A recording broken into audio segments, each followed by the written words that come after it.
this is not exactly true, because you remember that we're going to have another last session, Q&A session, on the 26th of May. So you remember this?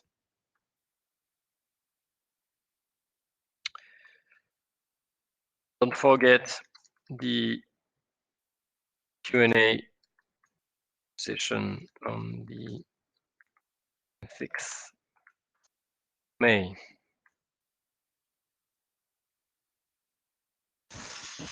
Okay. So today I want to talk about something which is important, and which is about risk management for banks, and more precisely, why did the risk management function was not able to was just horrible and a disaster during the last subprime mortgage crisis. That is what we are going to look at today. Okay. So usual questions before going into the details. Do you see me and do you hear me clearly?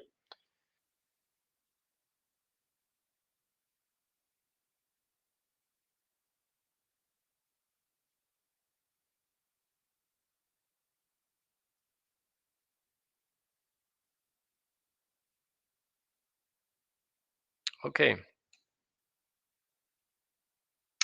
Okay, great. So we can start. Okay, great. Thank you. Great.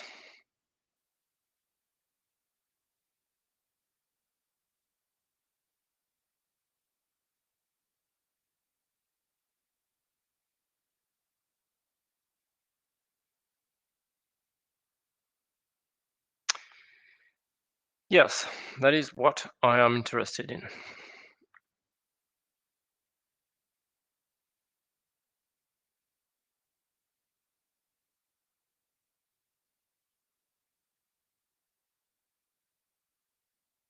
Okay, so we can start now. So the question is, financial risk management. When does independence fail? And actually, when does it go to a disaster? So by the way, what we're going to do is based on this article written by David Sraers, David Tesmar, and Augustin Landier. And there is also one thing which is important. The report sent by UBS to all its shareholders. Why? Because we saw yesterday, so maybe you remember this, and this is one way to make the introduction. Yes, let me. So you remember this exercise we went through yesterday. But at the end of this exercise, there is something about. Yes, there is something about depreciations. Depreciations due to subprime crisis. And if you look at depreciations, the first one is UBS. UBS, Union des Banques Suisses. World record depreciations amount for UBS. And actually, in the report, they absent to shareholders. They explain UBS in this report. UBS explains that the huge depreciations are due to malfunctioning to misfunctioning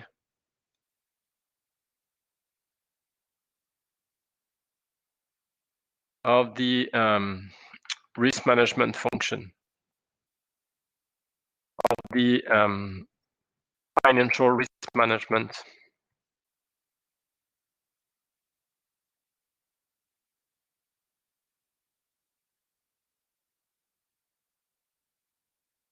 system.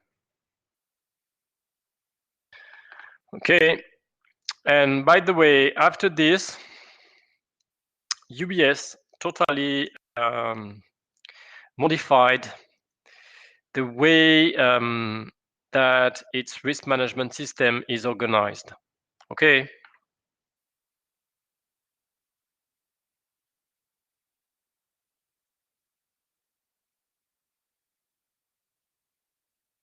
Okay, so normally the idea of risk management division is to be a counter power to the executive function, and in particular to those who are in charge of taking risk for a bank, I mean traders. Okay, so normally, let's say, there is a notion of counter power. There is a notion of counter power of the risk management division. So the great advantage of central risk management, independent of business unit, is the absence of conflict of interest. So in other words, the central risk management is not driven by the market. So maybe a few words about that, just to be sure that it is clear. So before this crisis, actually, there was two ways to make risk management. So first way,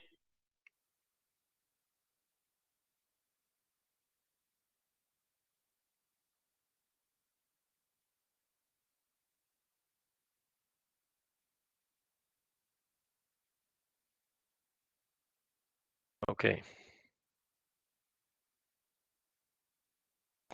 So before the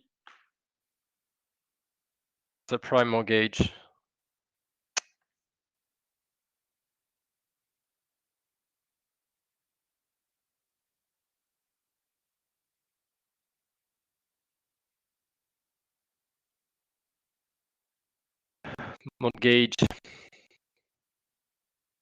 crisis, there were two ways of doing risk management.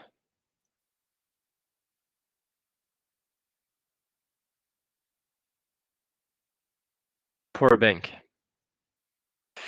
So the first way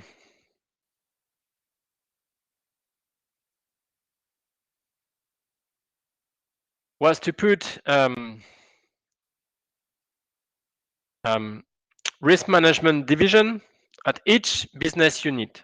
Donc, business unit 1, risk management. Business unit 2, risk management. And so on and so forth. Business unit N, risk management.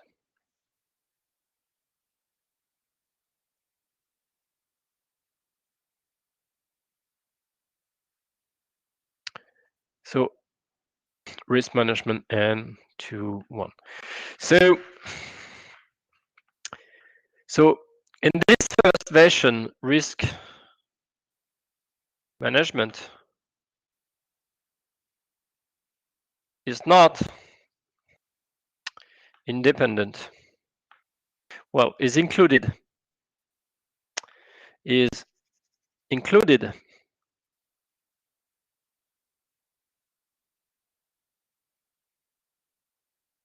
in each business unit. So in other words, risk management is not independent. Is not independent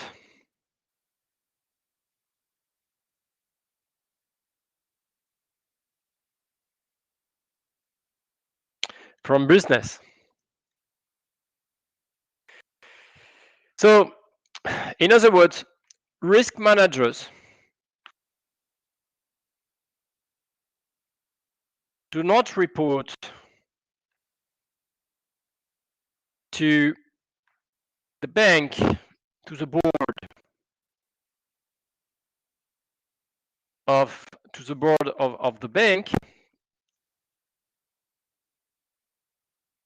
So let's say to the bank CEO, but to the director, let's say, of each unit, each business unit. So of course, and the director of each business unit is going to have a huge bonus if result of his or her business unit is high. So time to time, that guy is not going to listen risk management advice. Okay, because that guy is also business oriented. So that guy is business oriented, and time to time he or she is not going to listen to the risk manager, to the risk manager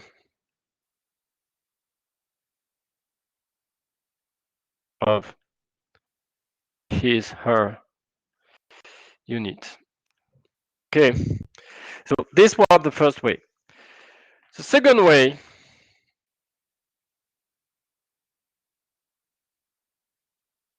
is to put only central risk management.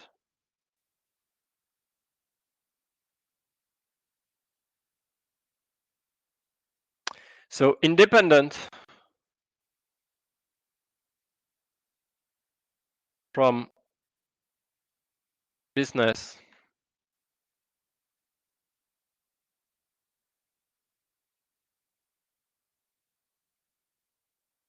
units. Okay, so there is a clear distinction, a wall, let's say wall, between risk management and the business units. Business unit 1, business unit 2, business unit N. So there is a clear distinction, clear separation, clear separation between the two.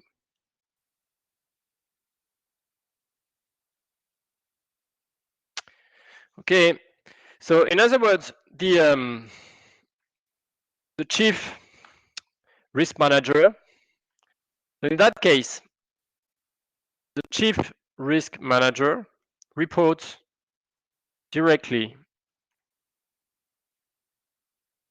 to the board and not to the business units. So in this second way, second option, Risk management.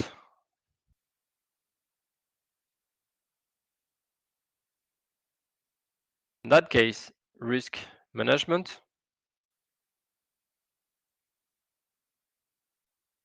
is independent.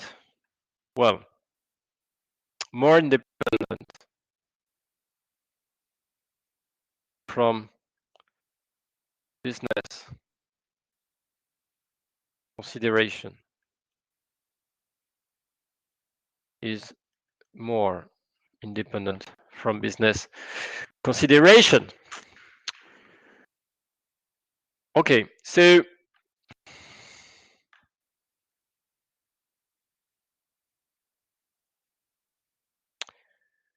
do you hear me? Yes?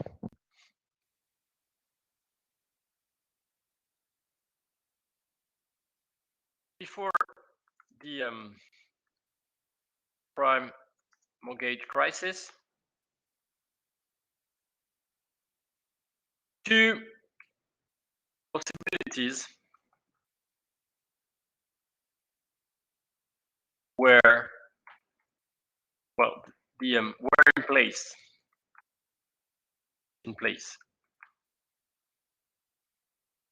Some banks used rather the first way and others the second way. Okay, but actually,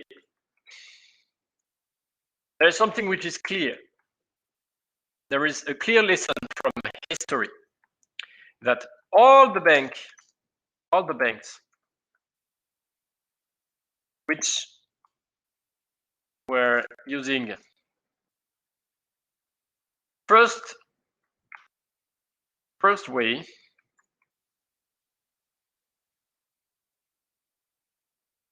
almost all of them went to bankruptcy.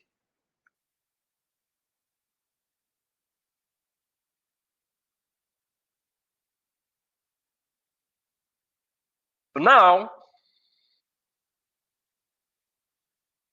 there is only one way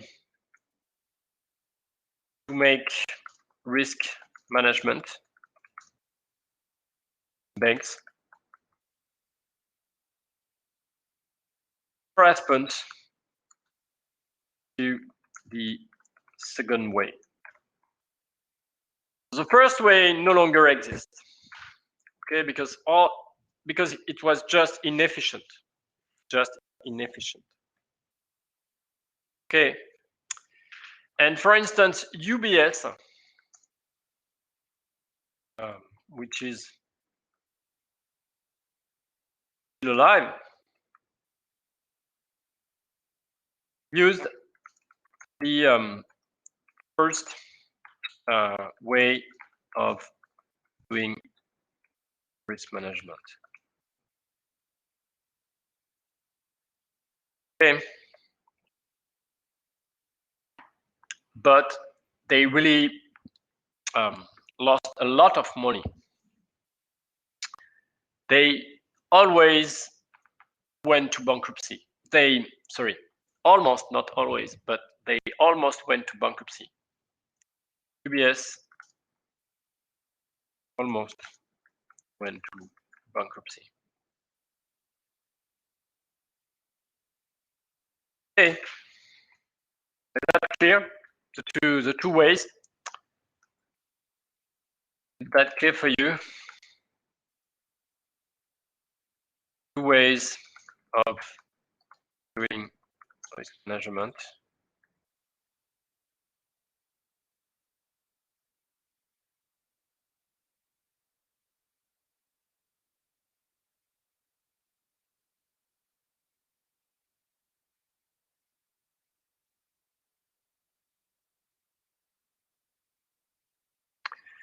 Let me know if it is clear for you.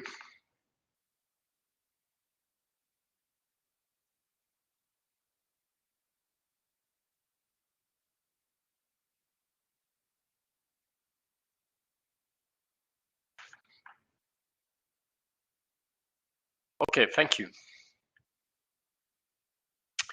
Okay, so now I'm going to come back to my slides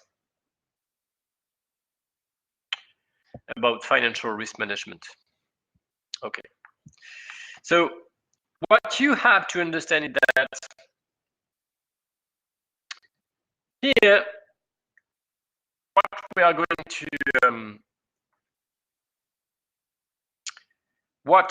going to look at is the second case. So this is, here we are talking about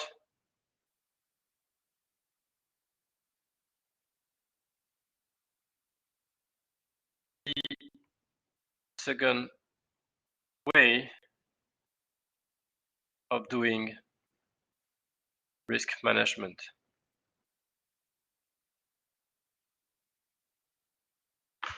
And what we are going to see is that even with this second way, there are potentially problems about this notion of counterpower.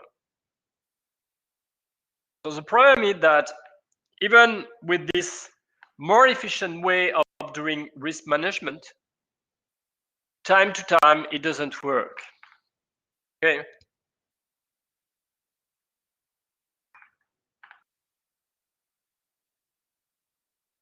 Okay, so it seems not to have worked correctly.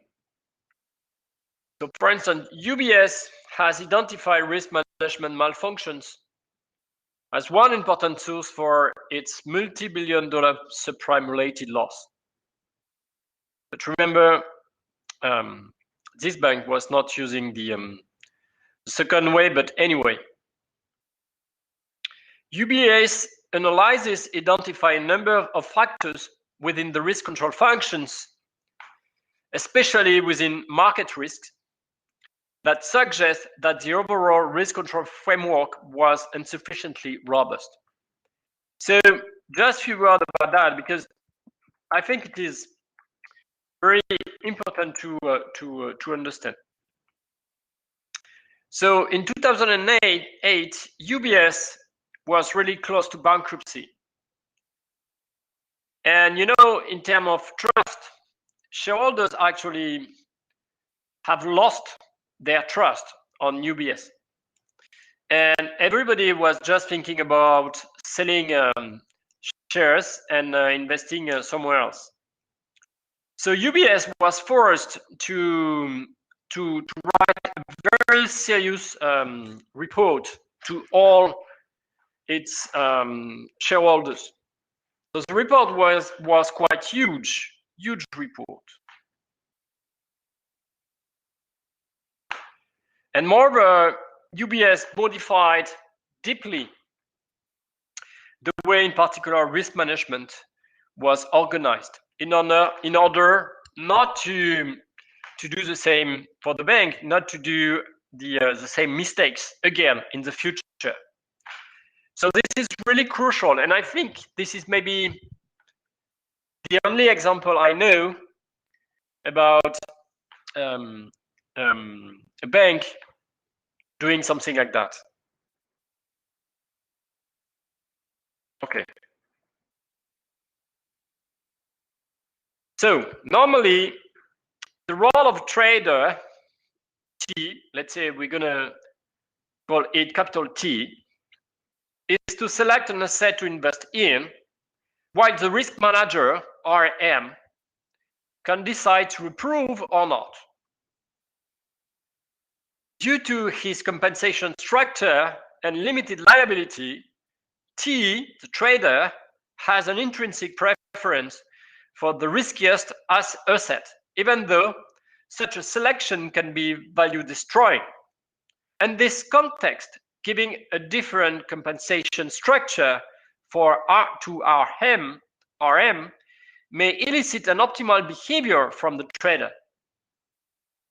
Because he knows that RM has no particular interest in letting the risky asset go through, the trader will more often feel compelled to make the efficient choice.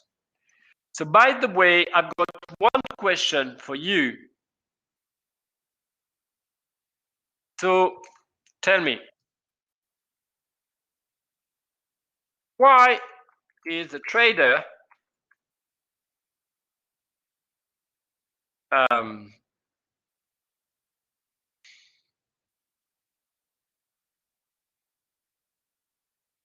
why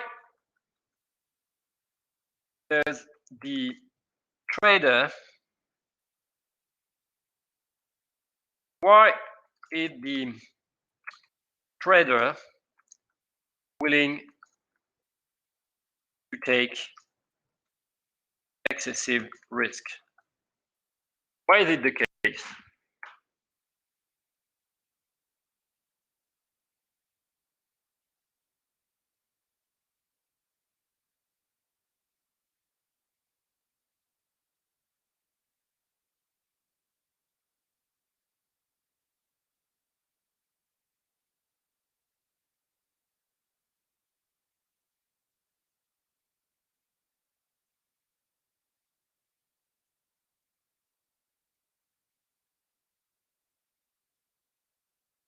This is partly true, but not only.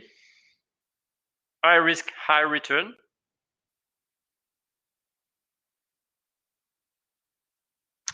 So this is true in the sense that high risk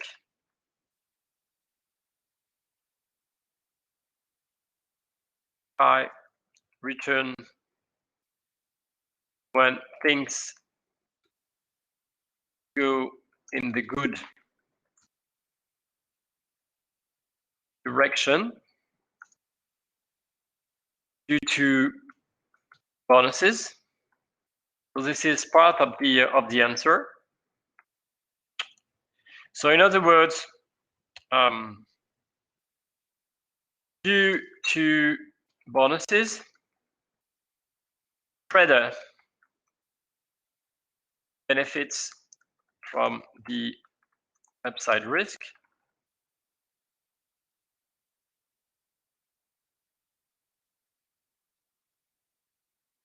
Yes, you're right.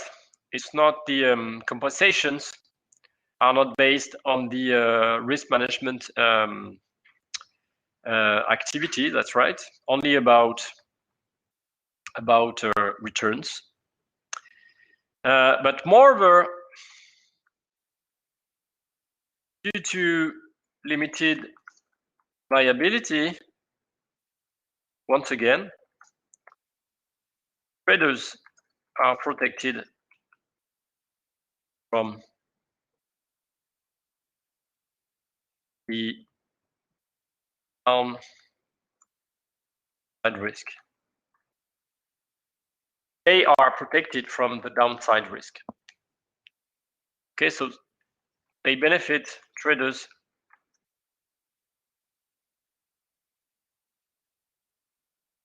benefit from the side risk bonuses, but they don't, and they are protected from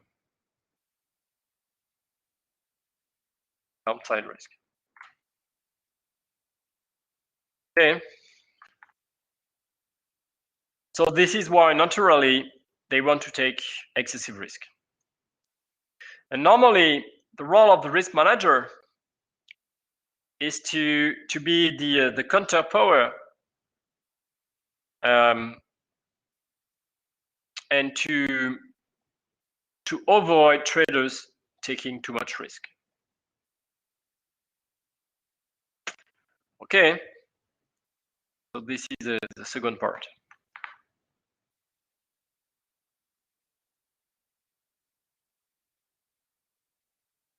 What is written over there? Okay, so the question is, why didn't it work well?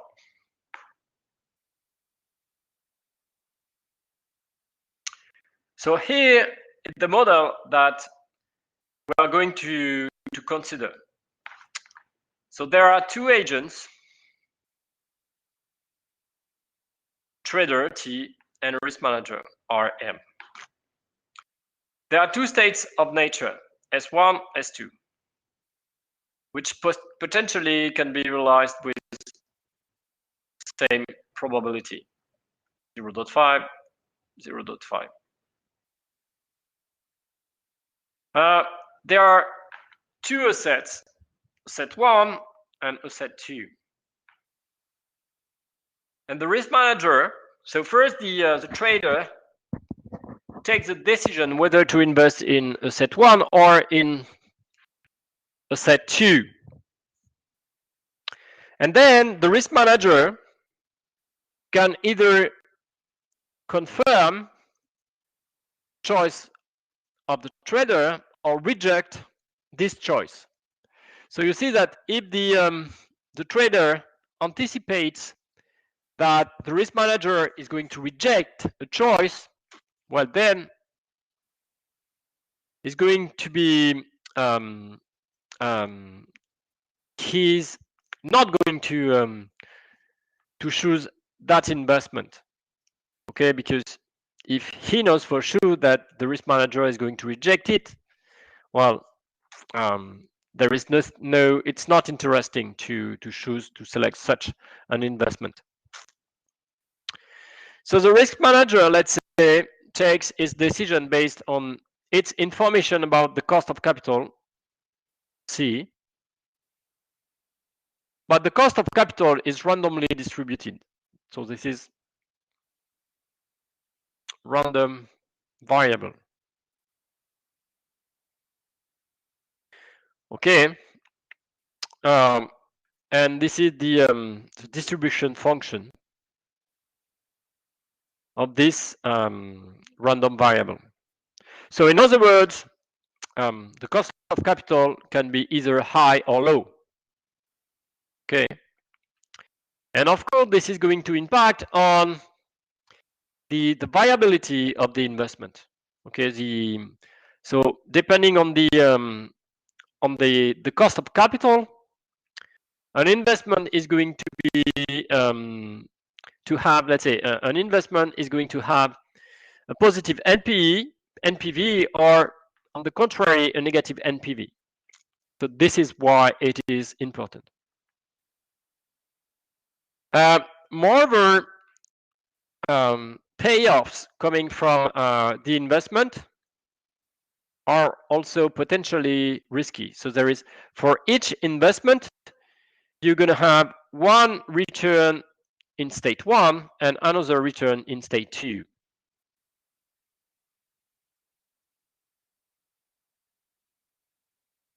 Okay, so here, but this is just a notation and a way to simplify presentation.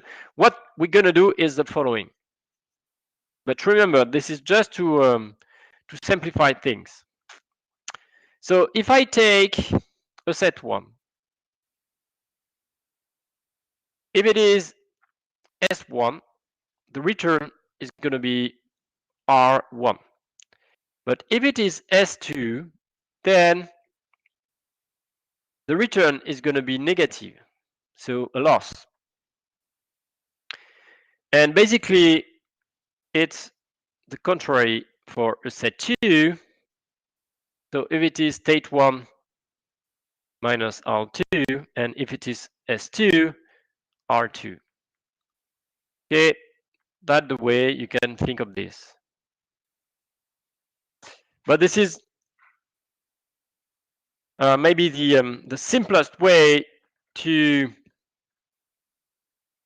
present the fact that knowing the future realization of the state of the world, you see that if you guess that the realization of the state of the world is going to be state 1, then you should rather invest in state 1. But if you think that the realization is rather going to be state 2, then the best investment is asset 2. Okay, so in other words, these two financial assets are perfectly negatively correlated. Okay, so there is a negative correlation between these two assets. Okay. So we make the assumption that, well, it's not really NPV, is expected return or expected payoff are the same. That is to say, if I put the probability of realization, I've got for asset 1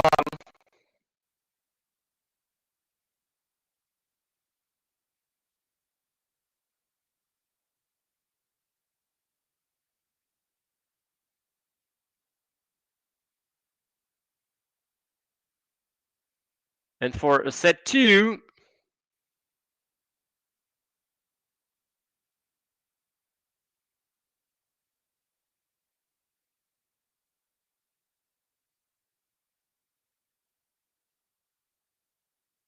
and here we make the assumption that 1 is equal to 2. So same expected returns, expected payoffs. But asset 1 is more risky than asset 2. Okay, so let me give you an example. It's quite easy, but just to make sure that you understand this.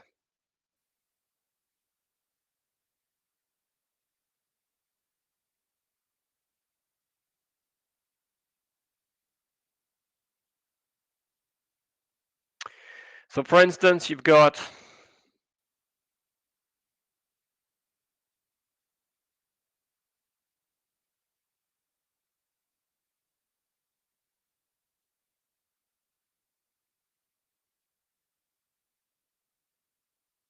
so this is asset 1 and expected payoffs are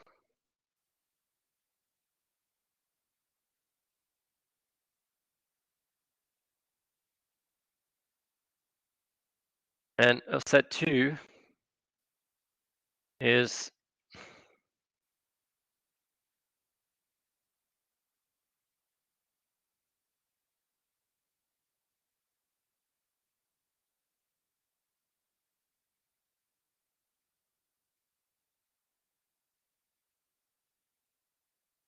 $50 still.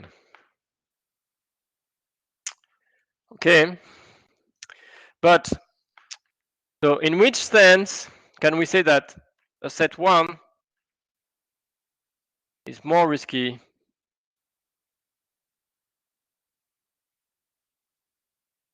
than asset 2? Very easy, because the variance of asset 1 is strictly higher than the variance of asset 2.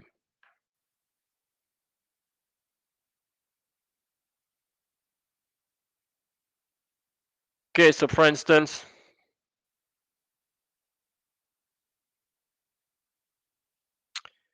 so it is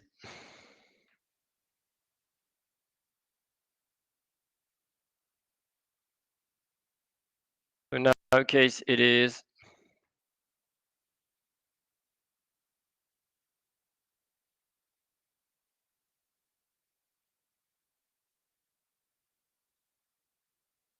and this is strictly higher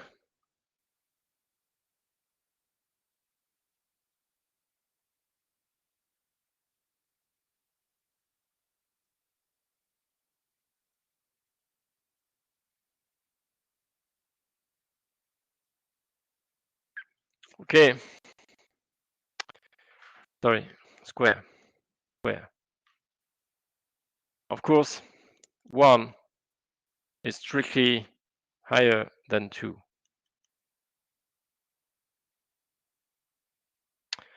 Okay, is that clear?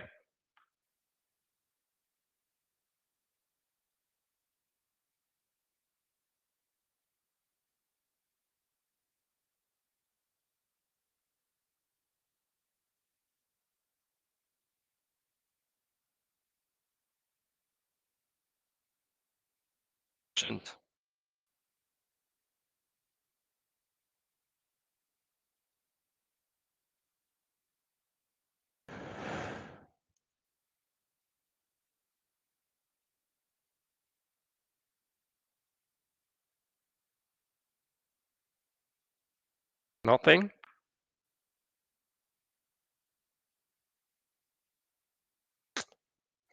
Okay.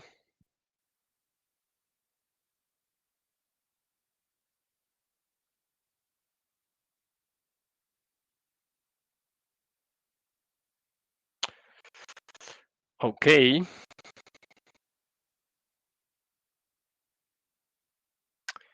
So this implies that set 1 is more risky than a set 2.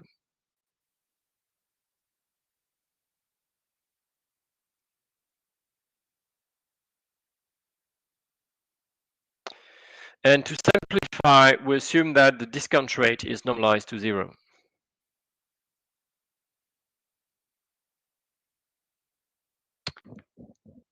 Okay. So I repeat, there are two agents, two states of nature. T chooses to invest either in asset 1 or in asset 2. The risk manager either can confirm choice of the trader. So in other words, the risk manager does not directly shoot the investment, but the trader has to obtain confirmation of the investment by the risk manager. Else, the risk manager can reject the choice of the trader.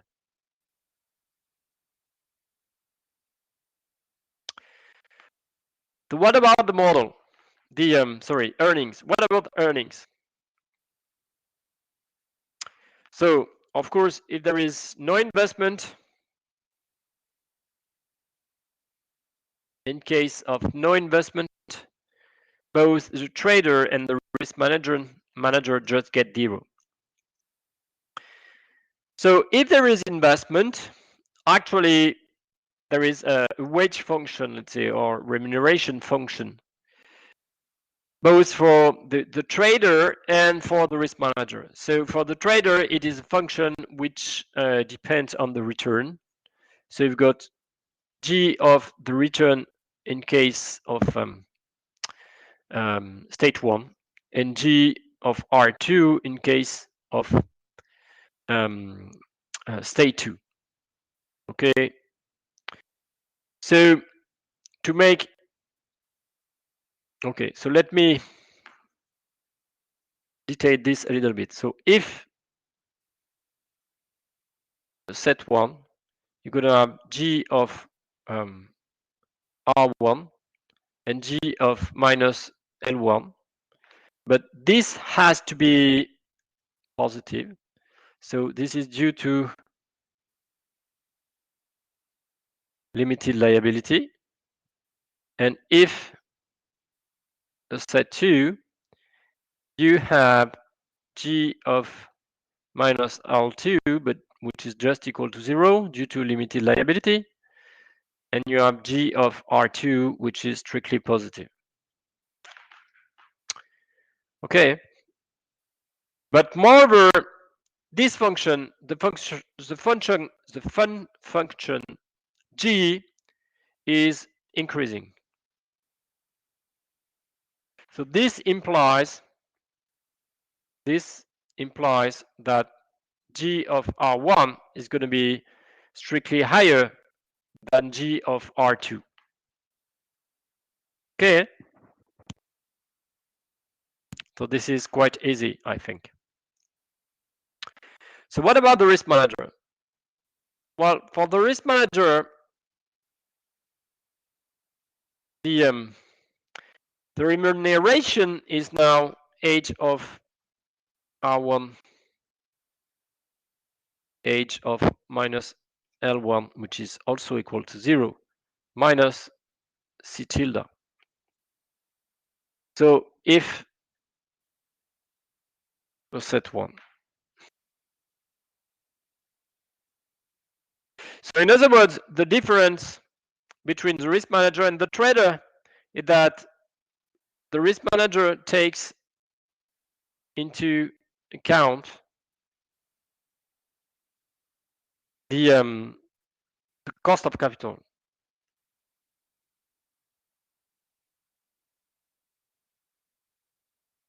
which is not the case of the trader.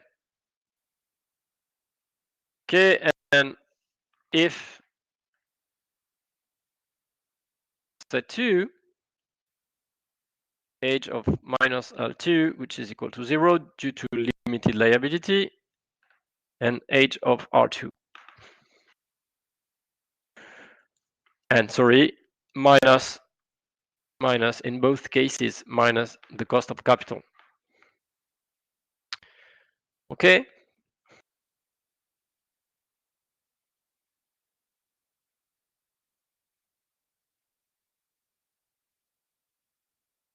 So is that clear so far? And then I'm going to talk about that.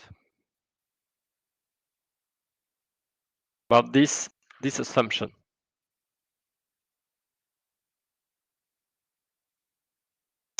Okay, great. So let me now talk about this assumption.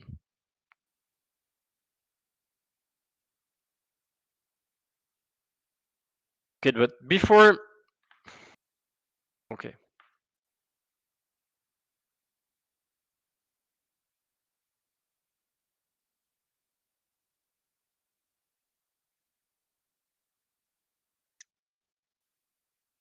Okay.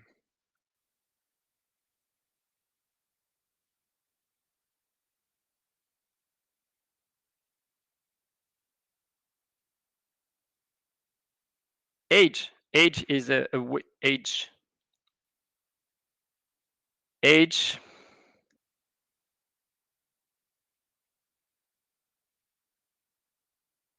into the wage,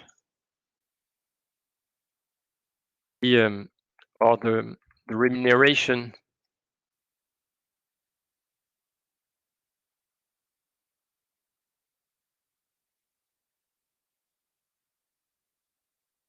risk manager. Okay.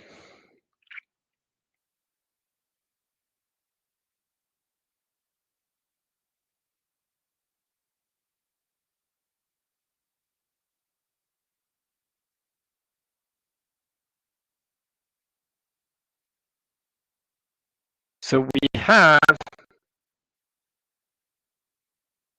that G of R1 over G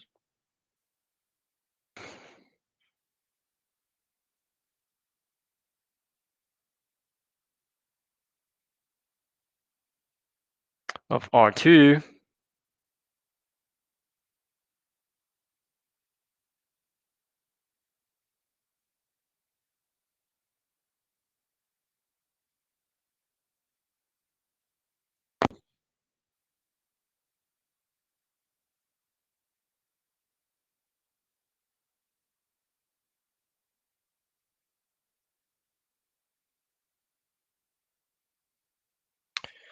Okay, so this is the assumption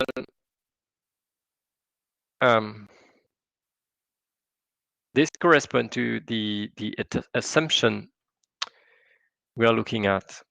Okay. Okay. Sorry.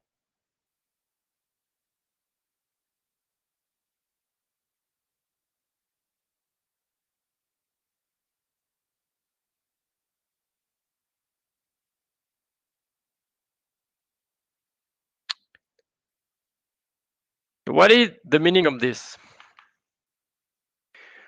How could we interpret this function? So first, you can notice that this is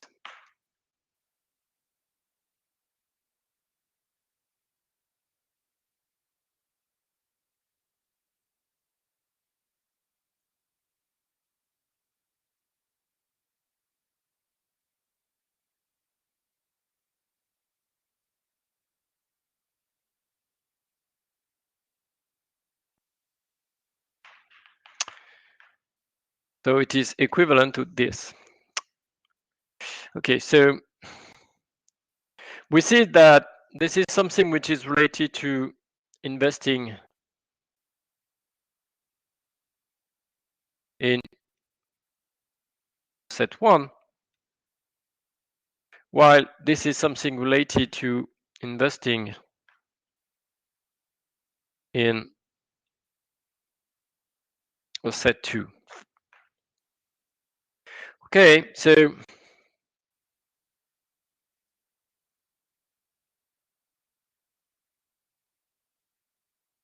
okay. So let me consider the following timing. So first there is the trader. So he or she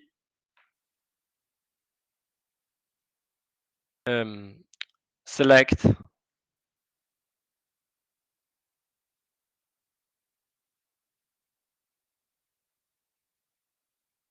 or set 1.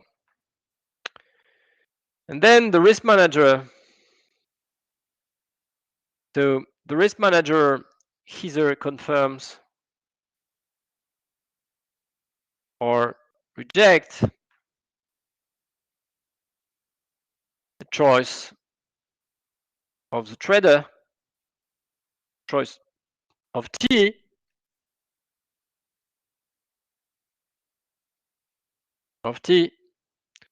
knowing the cost of capital, C. So there is no longer a tilde down C, because when here we can, and over there it's the same, but with a set 2. So trader and risk manager. But the difference, well, is that here it is with a set 1, while there it is with a set 2.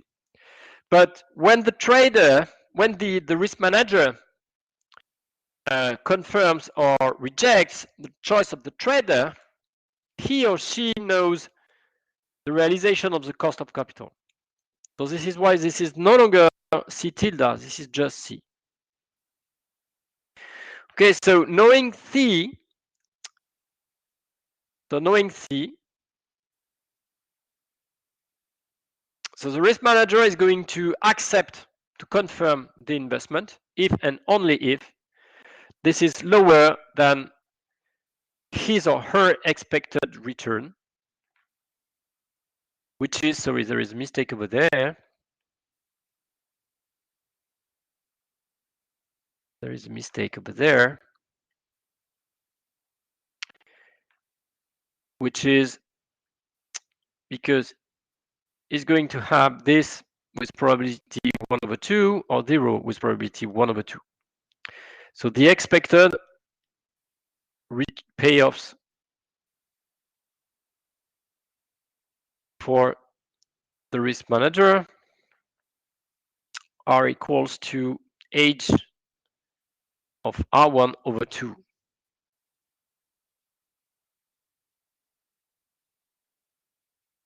Okay.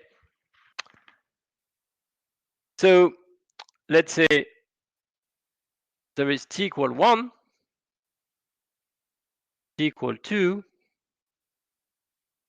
and realization, 3 returns. So either state 1 or state 2. So at t equal 2, the risk manager confirms T choice if and only if C is lower than over 2. Confirms, sorry.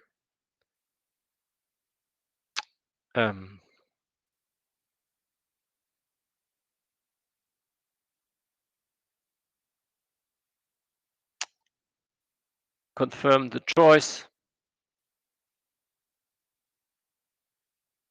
The choice by T of investing in a set 1 if and only if we have this probability. we have this, sorry, this is not a probability. If we have this condition. So what is the probability now that C be lower than h of R1 over 2? Well, we know that C is distributed according to F. So distribution function is F. So this is precisely F of h of R1 over 2. Okay, so now we are close to this expression. Why? Because by choosing a set 1, the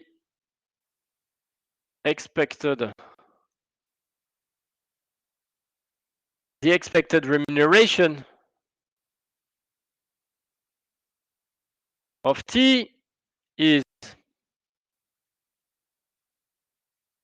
g of R1, but with which probability? So first, it has to be confirmed.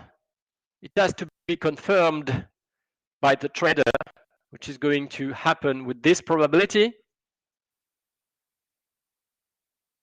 And a set 1 must, and the state of nature must be state 1, which is going to happen with probability 1 over 2. So we obtain this expression. And you see that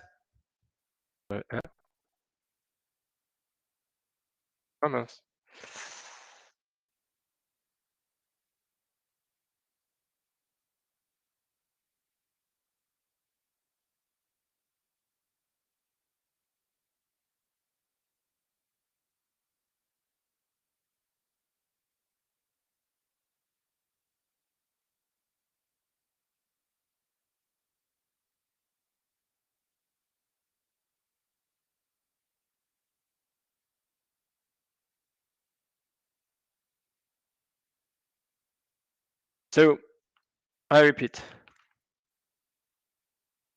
by choosing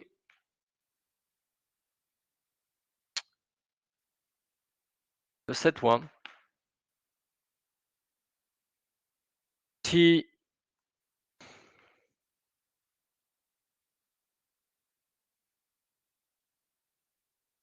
expected gains are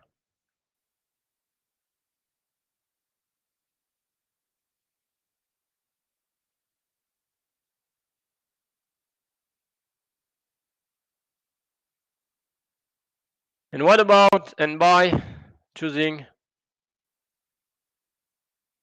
the set 2? Well, basically the same, but rather than considering a set 1, we consider a set 2.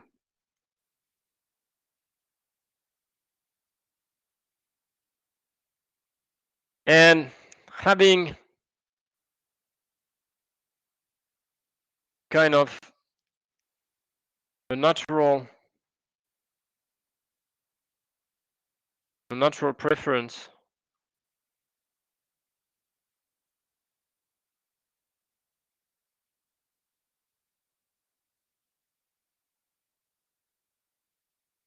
for risk, that is for a set 1, means that 1 should be greater than 2, which is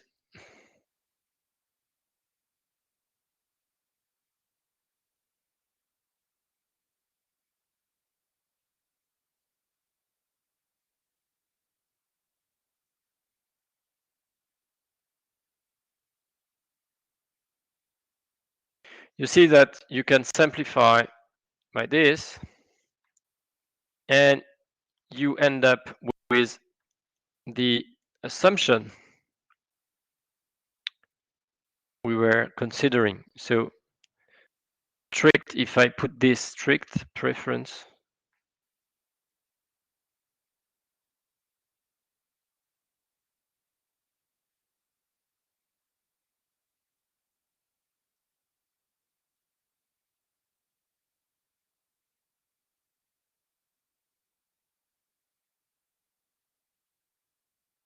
okay. And this is precisely what we want. I mean, a natural preference for excessive risk taking.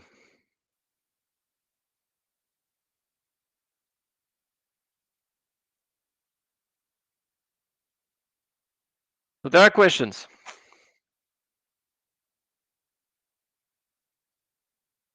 Okay, so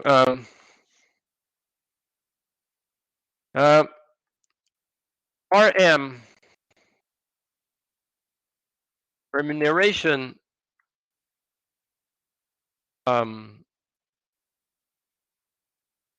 has to be thought as not only, well, this is for, okay, so for RM remuneration,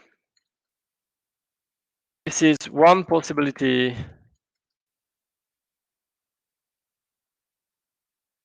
to explain why RM is not as much interested in the result as the trader is. So the way they do that is by considering that the risk manager remuneration also depends on the cost of capital.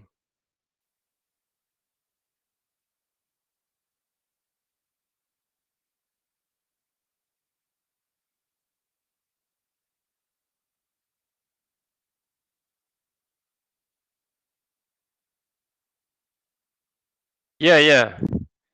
Yes, in case of loss, RM is protected by the limited liability, but RM must pay for the cost of capital.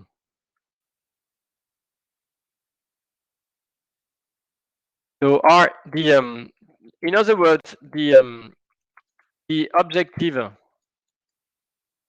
function of RM is closer to the objective function of the board of direction, to the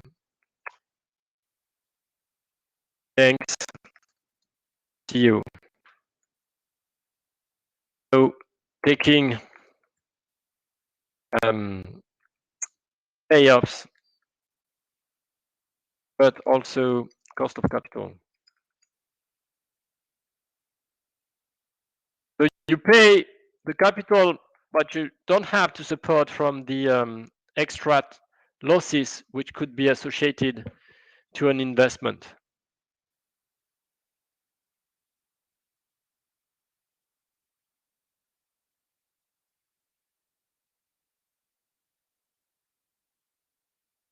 Yeah, this is precisely so about the level of the two bonuses. You see that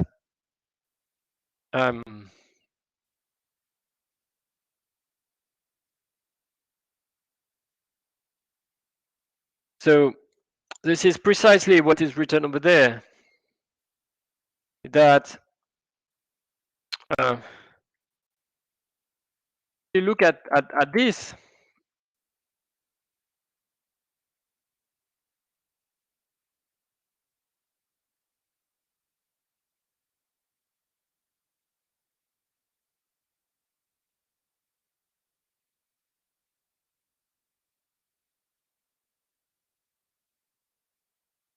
So you see that the difference between the two bonuses should be high enough. Okay. So the difference between the two bonuses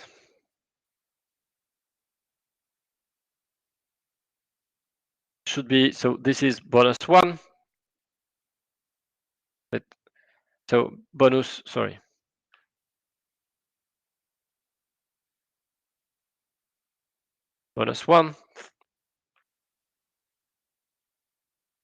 This is bonus, well, it could be interpreted as bonus 2. Okay, and the difference between the two should be high enough. Difference between the two should be high enough.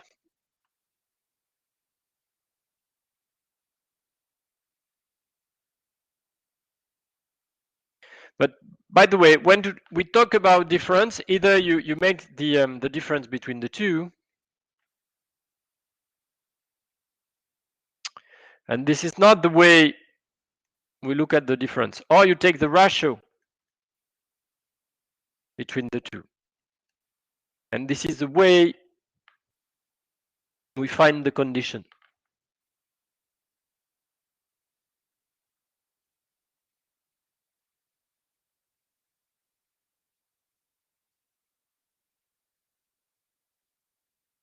Okay, we are considering the second way.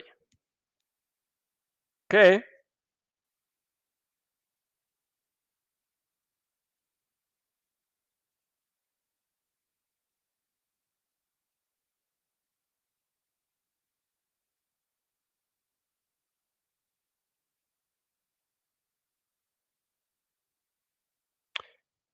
No questions?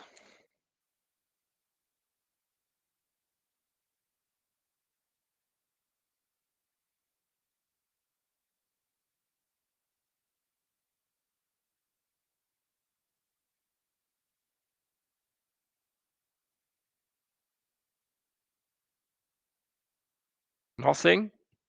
Don't be shy.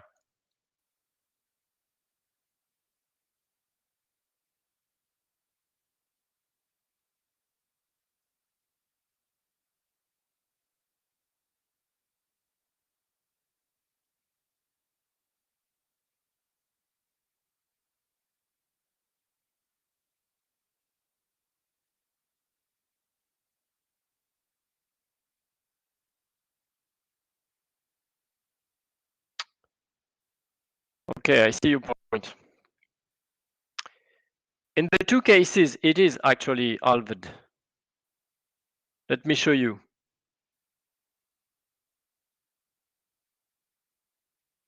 Look.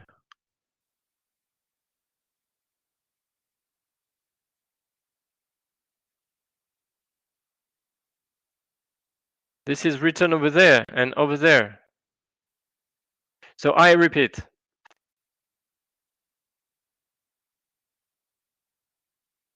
So this is bonus. If bonus 1, if what? If RM confirms and if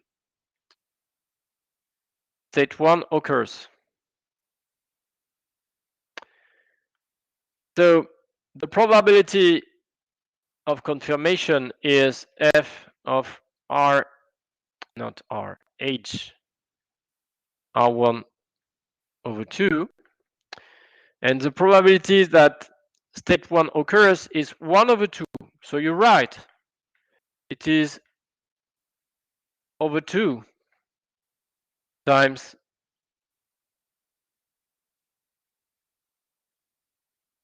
that's the expression. And this is for a set 1.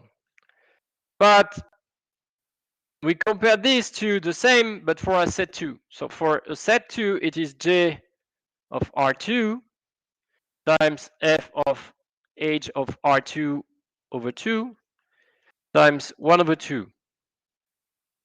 So if So bonus 2 if Rm confirms and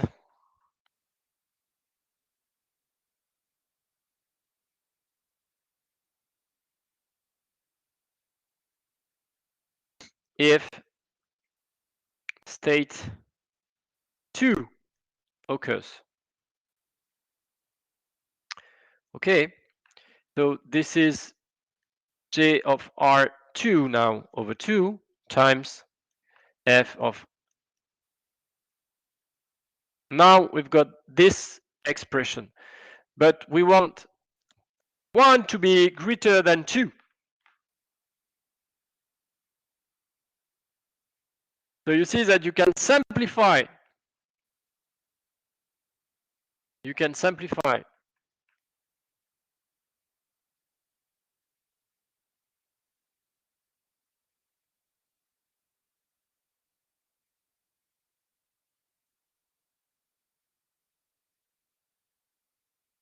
There is a mistake.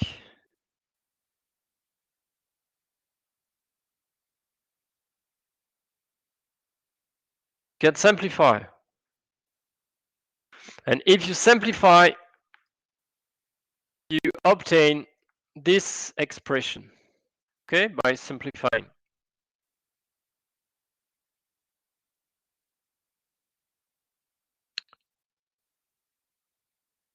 Okay, another question? Okay, great. So if you don't have other questions, let me go ahead.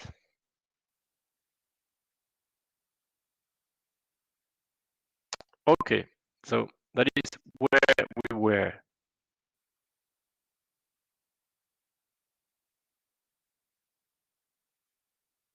So that's the timing. But there is one slight difference between what I presented to you just before. So previously, the timing was that one. Okay. So this is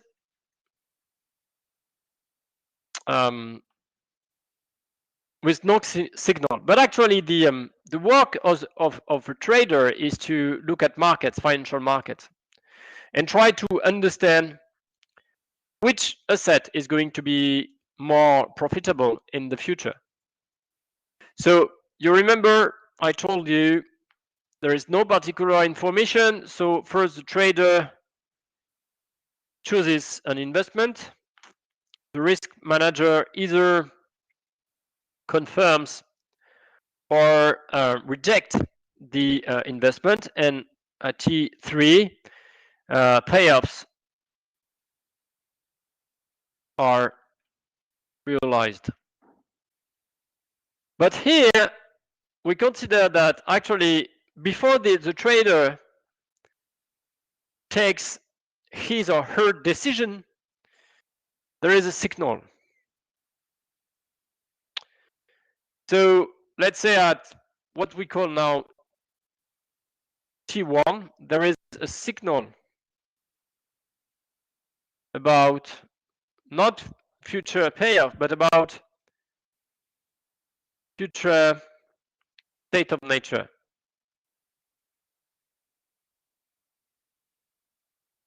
So this is now T2, this is T3, and this is T4. So what is going to be modified is that after receiving the signal on the future state of nature, the probability of occurrence of each state of nature is modified. So this is the a priori distribution. So a priori probability, the two a priori probabilities of realization of each of the two states of nature.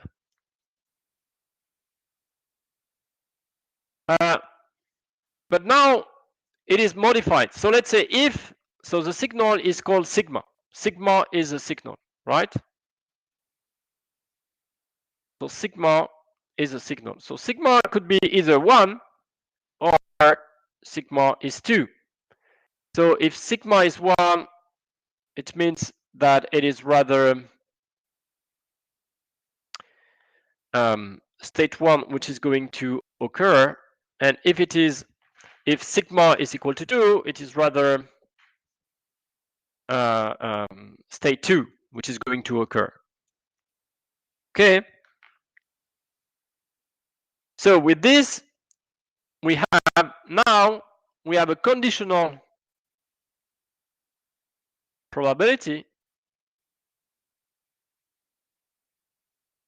based conditional on what? Based on the signal, the received signal. Okay. And we call alpha, it is probability of having state 1 if the signal is equal to 1. And so we're going to have 1 minus alpha, which would be probability of state 2 if sigma is equal to 1. So either we've got this, so either we've got this,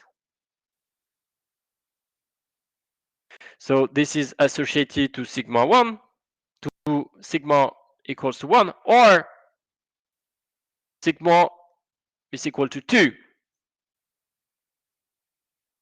In that case, we have alpha, still alpha, but which is probability of state 2 knowing sigma is equal to 2. And 1 minus alpha now is the probability of having state 1 knowing that sigma is equal to 2.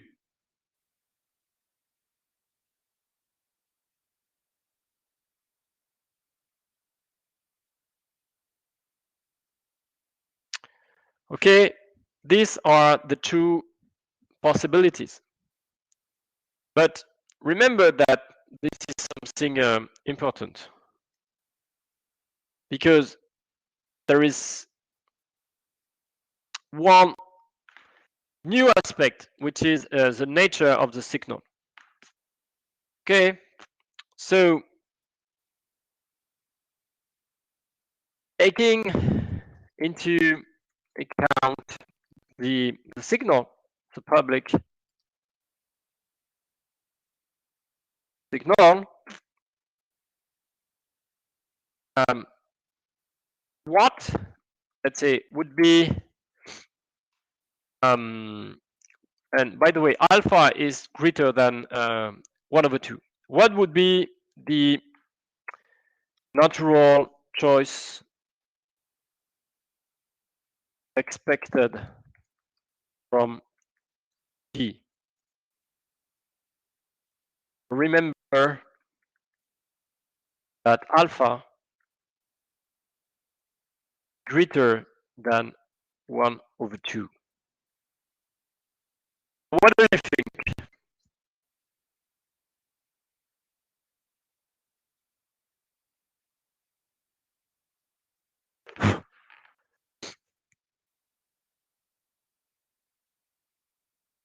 Who has an idea about that? So I repeat, sigma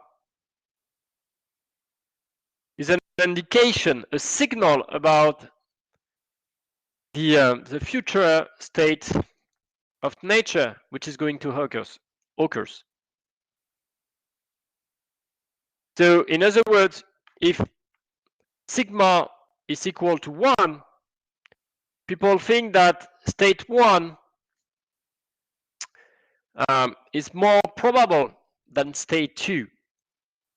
But if sigma is equal to 2, people think that state 2 is more probable than state 1.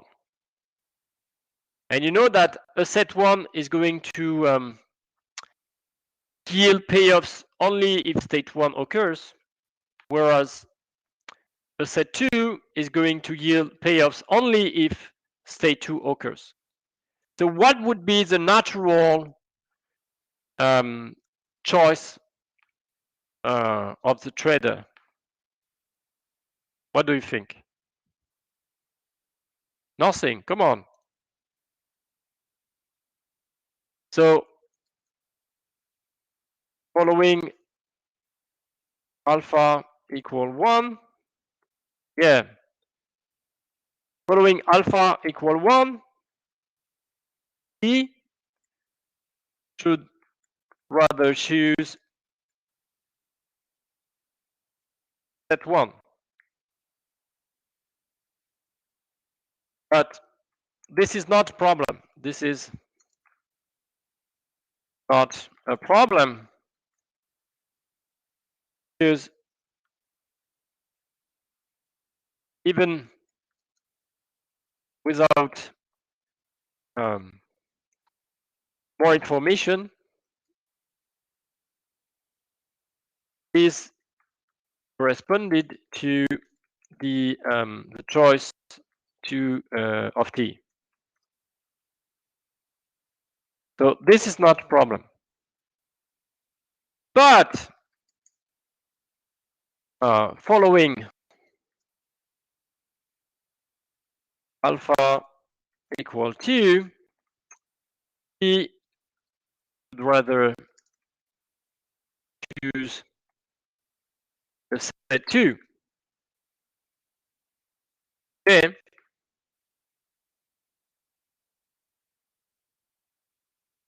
But it is not so sure. Why? Because there is a trade-off.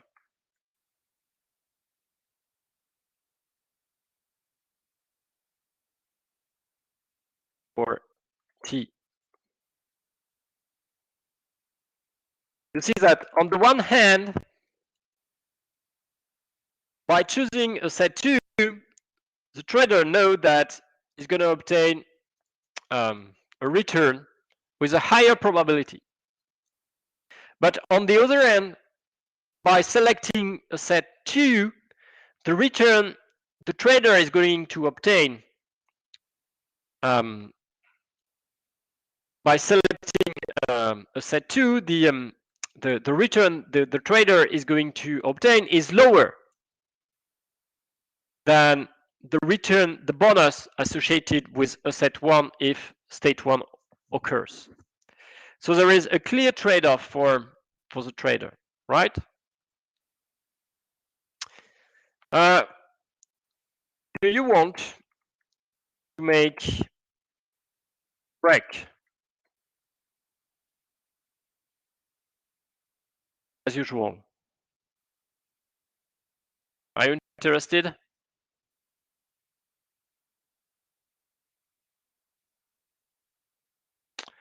Okay. So let us make 20-25 minutes break, right? And we will finish with this. Okay? You agree? Okay, cool. So see you in 20-25 minutes. See you.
Okay, so I think it's time to restart the lecture.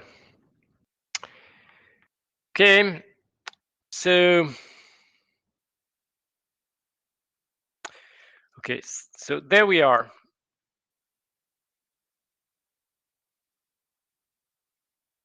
There we are. So this is something that actually we were talking about. There are two types of equilibrium. Two types. One which is called a reactive equilibrium.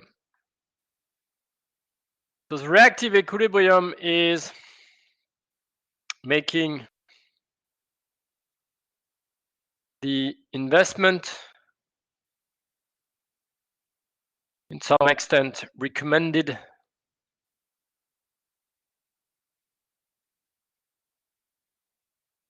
by the signal. Okay, so selecting a set 1 if sigma is equal to 1, or selecting a set 2 if sigma is equal to 2. So this is a reactive equilibrium. But there is, let's say, a wrong equilibrium in which the trader always selects a set 1, whatever the signal. So basically, this equilibrium is excessive risk-taking. This is excessive risk-taking. Okay, so you see that there is one new condition, that one.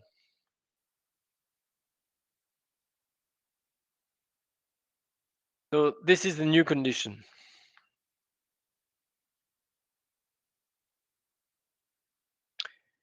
So this new condition is a little bit different from the one we obtained previously, but it looks like a little bit like the previous one. What is different now is the probability which are taken into account. Okay, so let me give you more details about that.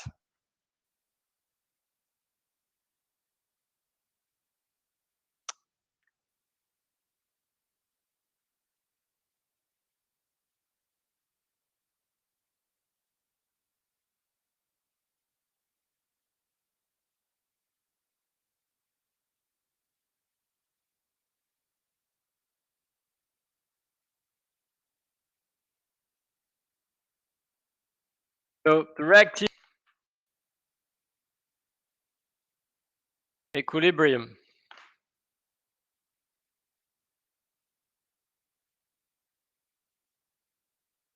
So if a set 2 is selected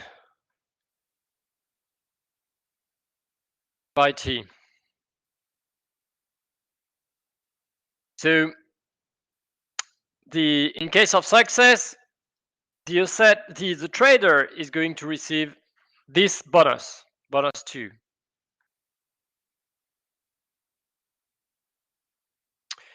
This is going to happen with probability now alpha. This is no longer 1/2, but what is the probability that Rm confirms? Well, Rm is going to confirm if and only if alpha h of R2 is greater than C. And the probability that for C to be lower than alpha h R2 is f of alpha h R2. So there you have f of alpha h R2. Okay, and this has to be higher than the expected gain. So let's say that the signal, and this is important. The received signal, sigma, is saying rather state 2. So if set 1 is selected by t, while always with, so this is of course with alpha equals 2. So in that case, in case of success, the return is g of R1. But this is going to happen with probability 1 minus alpha. And Rm must confirm the investment. If and only if 1 minus alpha h of R1 is greater than C. And at t equal 2, when the trader takes his or her decision, the probability that C be lower than 1 minus alpha h of R1 is f of 1 minus alpha h of R1. So there you've got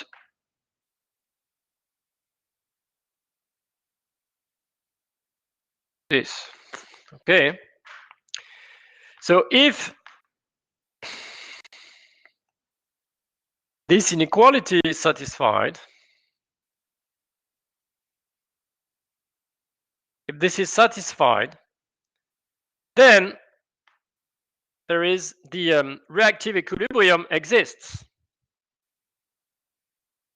But if not,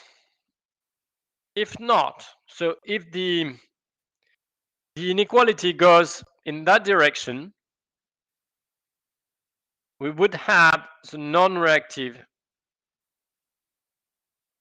equilibrium. So excessive risk taking. Okay, and why could it be the case? Because alpha is greater than 1 minus alpha, that's right. But g of R1 is greater than g of R2. And most of the time,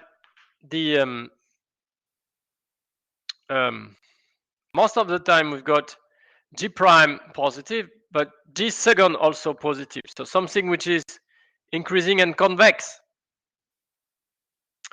And you see that in that case, the difference, so here you have results, and there you have payment of bonuses, remuneration. So actually, because of the convexity of repayments, the difference between the two can be quite important due to increasing and convex remuneration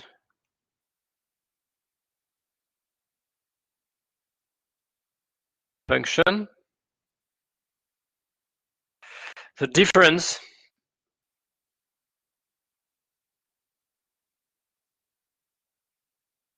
can be important, can be large. And if the difference is large, we're going to have the non-reactive equilibrium, but one. Okay.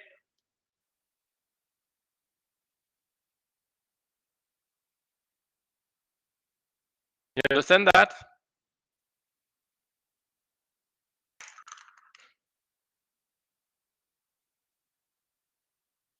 So in other words, the probability matters.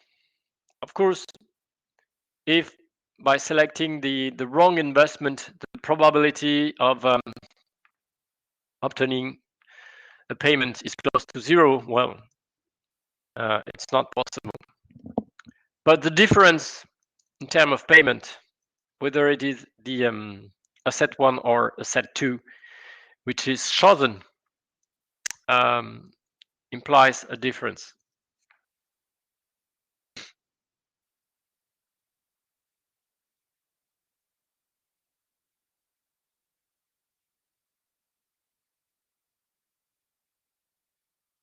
Okay.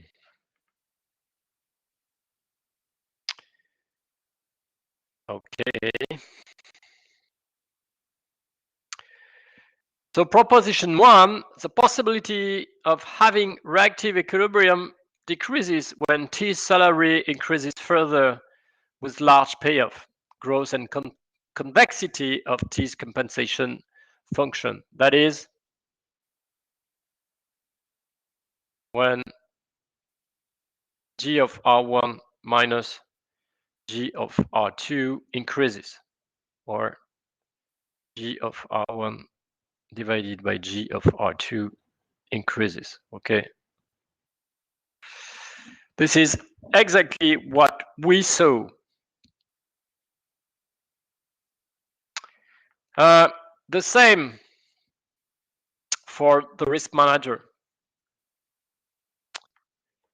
Why? Because if I come back to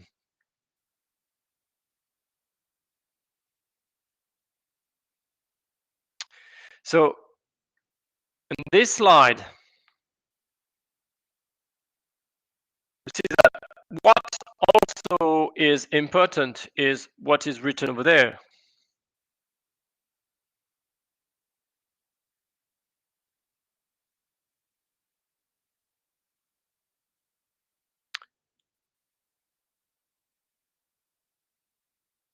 Okay, and we know that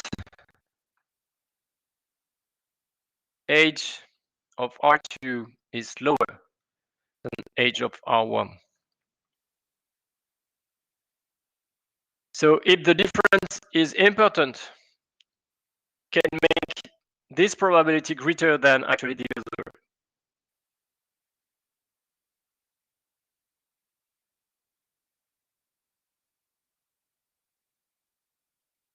So alpha strictly higher than 1 minus alpha, but if age of R1 is large enough compared to age of R2, we can have f of 1 minus alpha is age of R1 close or even greater than f of alpha age of R2. Okay.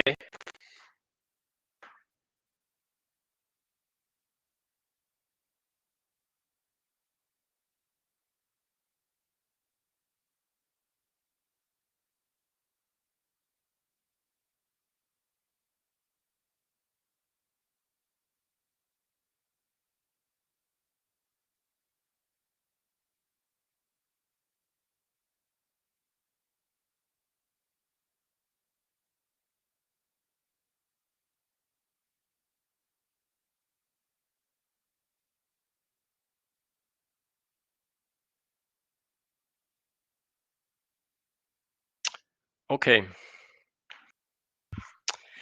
So this is another possibility, but I don't want to go into the details because I don't have the materials to do that.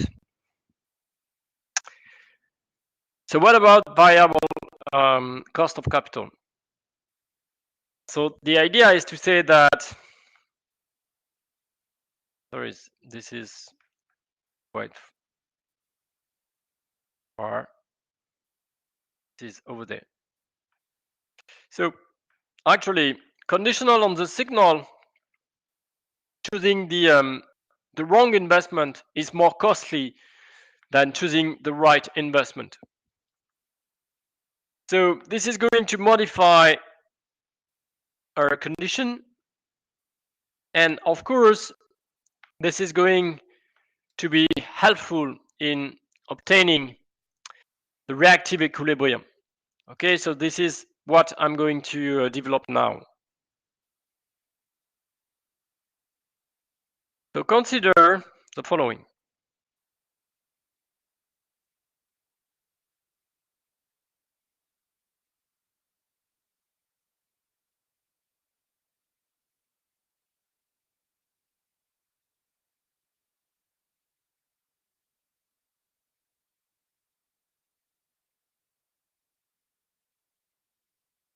So if, sorry.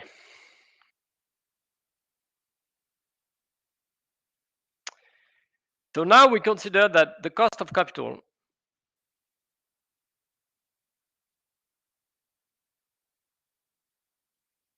depends on the chosen project. So if sigma is equal to 1, or set 1 is chosen, so the cost of capital would be C.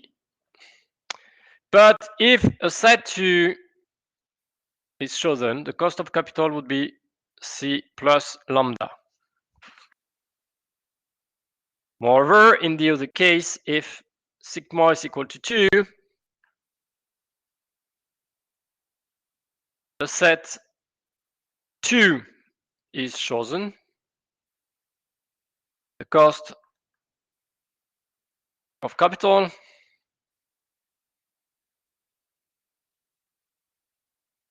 would be C tilde. But if this is a set 1, which is chosen,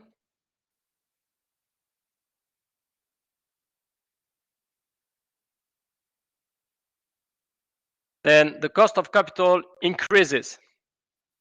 It would be C tilde plus lambda. So in other words, following a signal, following the signal, the public signal, following the public signal, if the chosen asset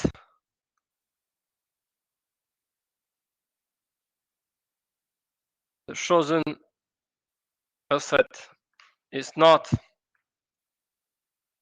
the one associated to the signal,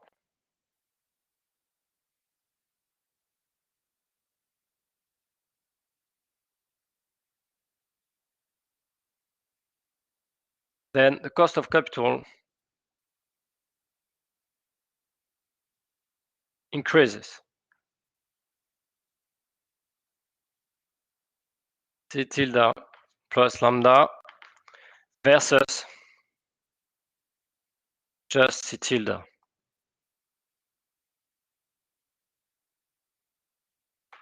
Okay. Okay, so now consider that the signal, consider that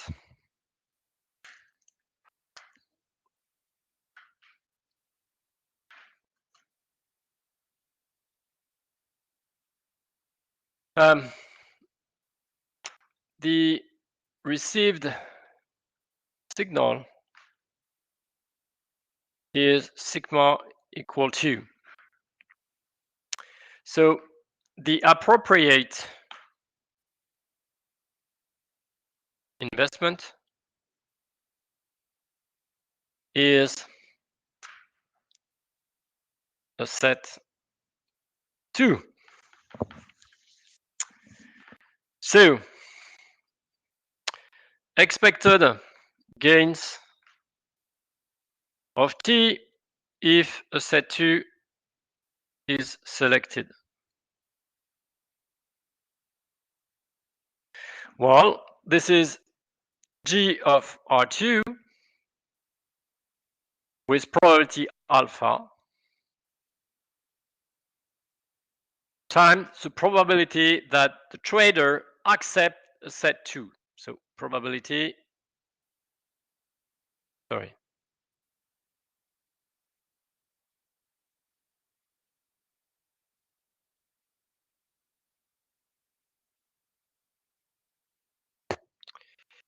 So RM confirms set 2 investment if and only if alpha H of R2 is greater than C. And the probability that RM confirms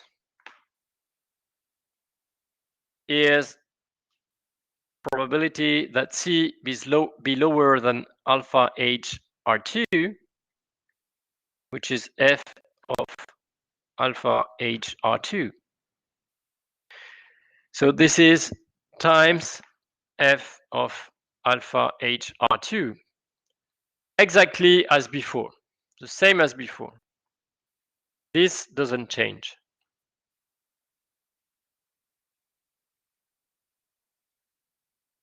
This doesn't change. But what now?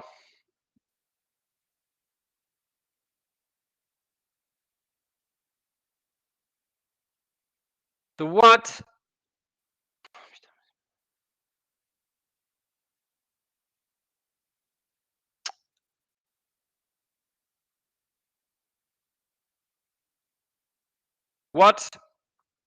if T selects the set 1? So in that case, the expected gains of T would be G of R1 times 1 minus alpha, probability of occurrence, times the probability that the risk manager accept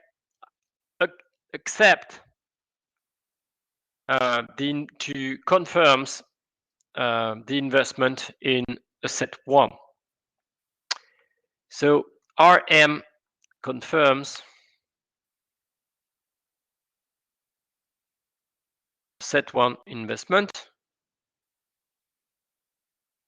if and only if 1 minus alpha H of R1.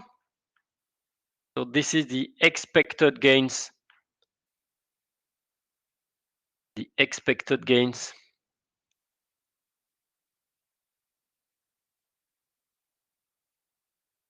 of RM is greater than C plus lambda. Now there is plus lambda.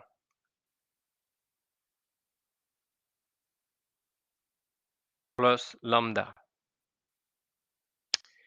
And the probability that RM confirms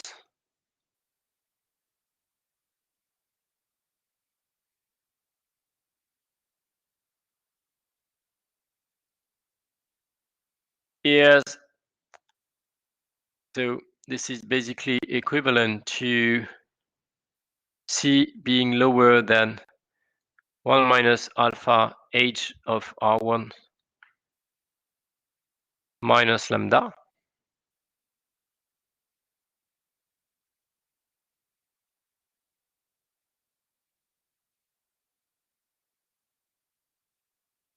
So there we have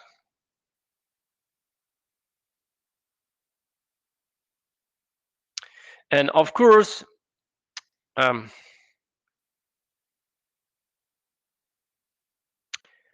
notice that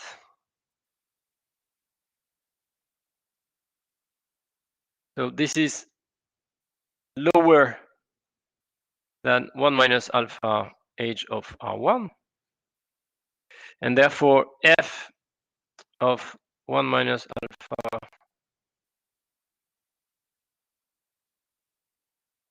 this is lower than f of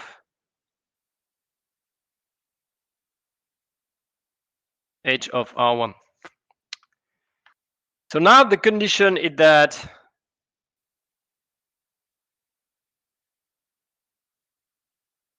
one should be greater than 2, 1 greater than 2. So it is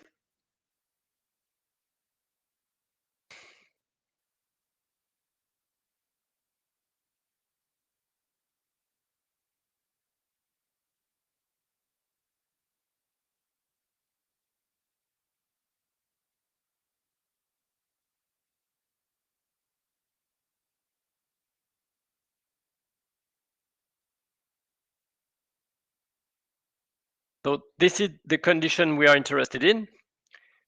And this condition is more easily satisfied than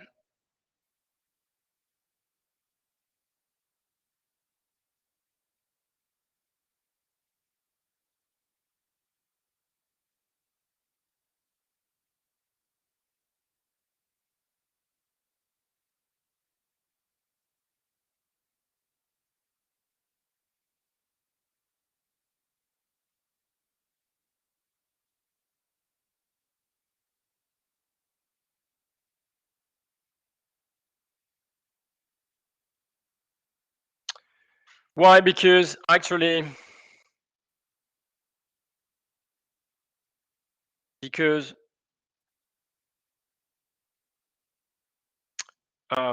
f of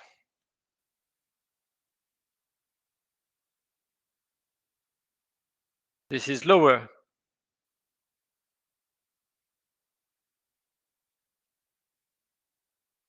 than this.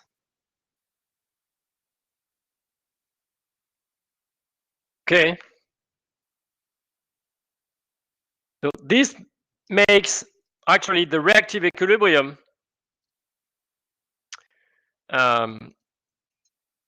most easily obtained.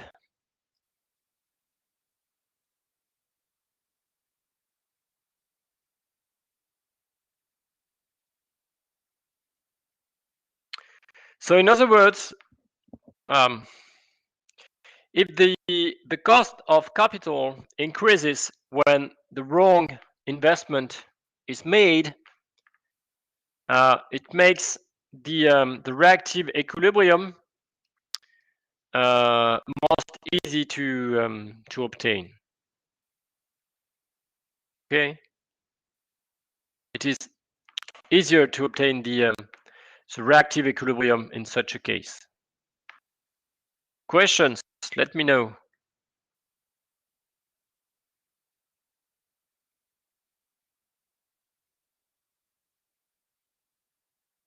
Stillness is not a good sign when you are teaching.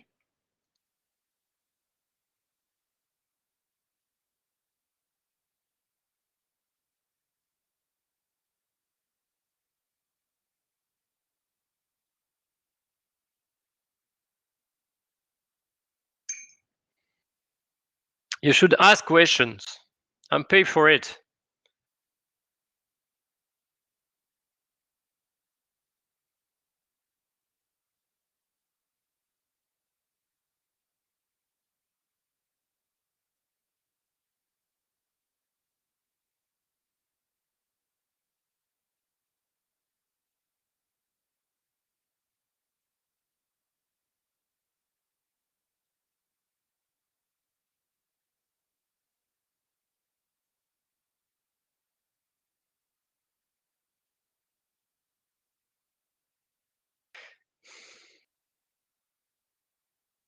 So you see that one way to make the reactive equilibrium more possible is to have kind of a flat wage for the risk manager. Having a flat wage for RM makes the reactive equilibrium more easier to obtain.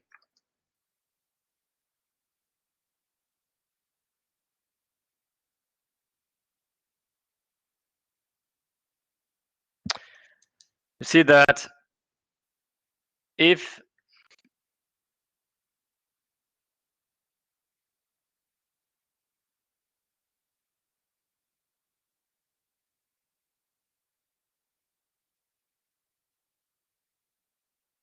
so you see that if you have a flat with a flat wage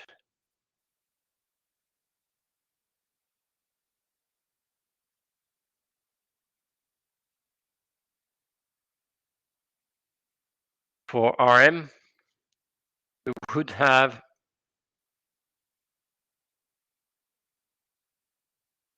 H. But this would eliminate the problem actually, except in one case, and this is what we are going to see now.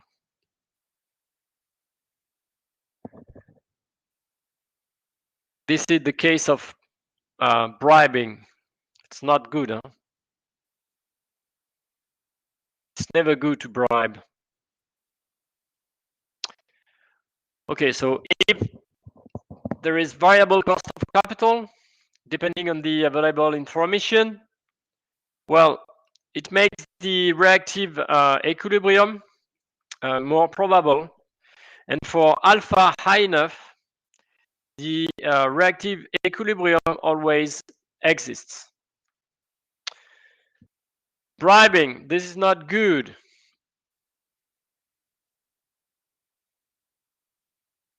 Never good. Collision with the trading floor. And this is basically something that we saw during the last subprime mortgage crisis, because bonuses were so high that it was quite easy for a trader to bribe a risk manager. Okay, so now the problem is that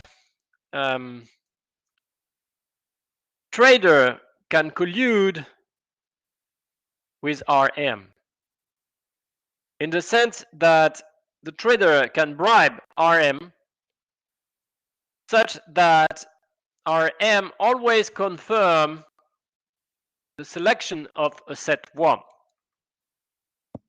Okay, and let W be the bribe. W is the amount of bribe. Okay.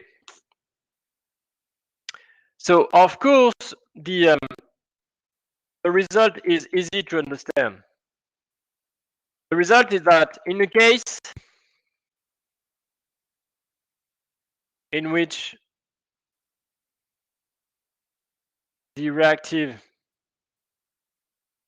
equilibrium exists without bribe, only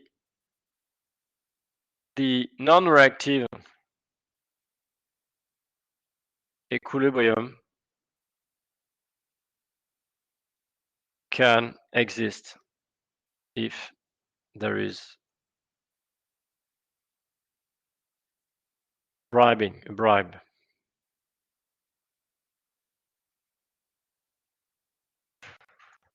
Okay. So it makes easier the possibility for the trader to convince risk manager to confirm asset one. Okay. So this is basically what is written over there. So the reactive equilibrium would exist without bribing possibility, but the equilibrium with bribing is non-reactive. Okay, is only non-reactive.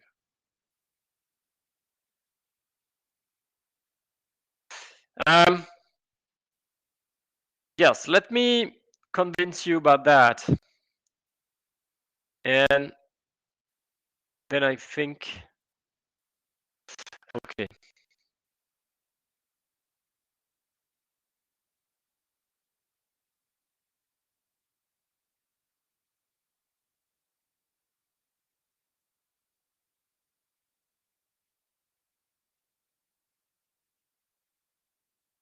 Collision with the trading floor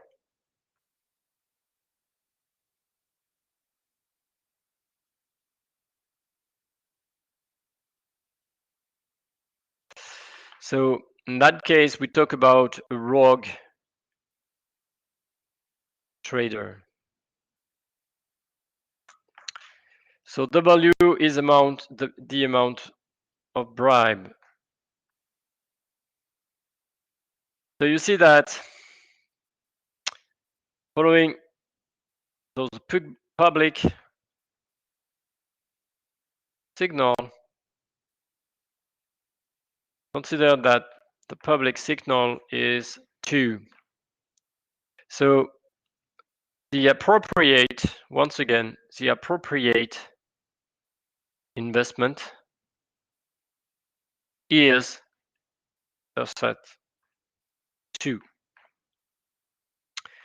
So in that sense, in that case, the expected payment or gains of T if asset 2 are alpha J of R2 times F of alpha H of R2. What if asset 1 is chosen? So we still have 1 minus alpha J of R1 times probability that Rm confirms, knowing sigma equals 2 and the bribe.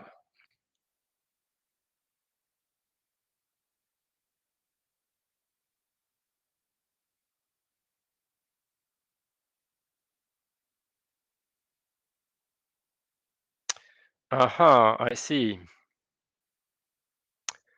I see the point. Doc.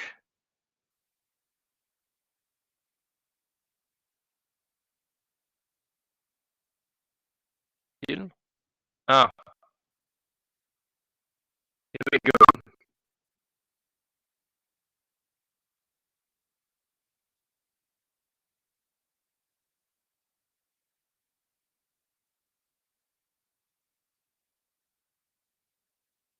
Okay. So I repeat. So collision with the trading floor. So in that case, we talk about a rogue trader. There is one famous example in France, which is called Jérôme Kerviel. Jérôme Kerviel is an example of a rogue trader. A huge problem with Société Générale. So W is the amount of bribe. So T gives W to Rm if sigma is equal to 2, T selects a set 1, and Rm confirms a set 1. In that case, the risk manager receives the bribe. So if sigma, the public signal, is 2, we know that the appropriate investment is a set 2. And this would be the expected gains of the trader if the realized investment is a set 2. Exactly as before. Exactly as before. What if a set 1 is chosen? So in that case, probability of success is 1 minus alpha. The gain is J of R1 minus the bribe. But what is the probability that the risk manager confirms? Well, actually, the risk manager is going to confirm if and only if 1 minus alpha H of R2 plus the bribe is higher than C. And the probability that C be lower than 1 minus alpha H of R2 plus alpha plus omega, of course, increases with W or omega, whatever you can call it. So now it is 1 minus alpha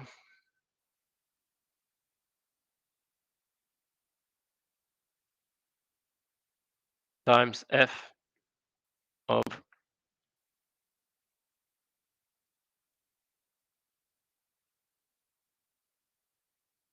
and you see that this is going to be increasing.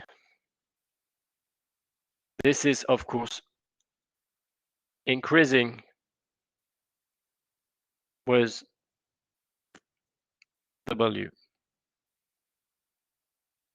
Okay, so by paying the risk manager, if the risk manager confirms a set 1, the trader, of course, increases the probability that for a set 1 to be confirmed by the risk manager, even if it is not the appropriate investment. Okay.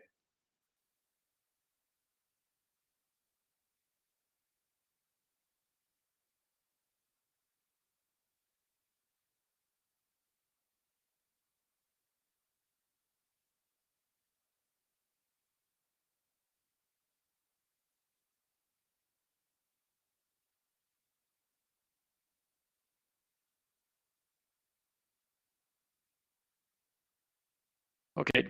Do you have questions so far?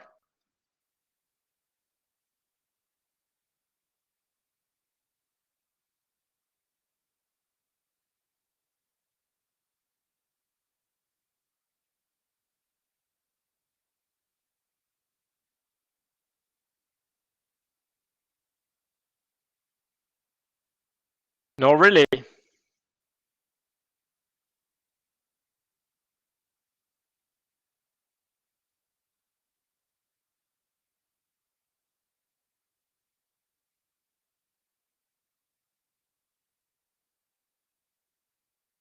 What do you mean by if f the x is equal to x? Where is it written? In the slide, maybe. Okay, I see.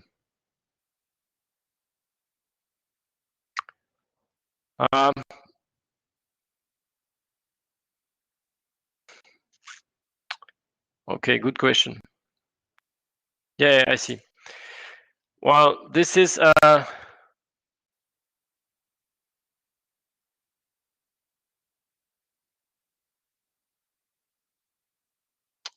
consider that the random variable is uniformly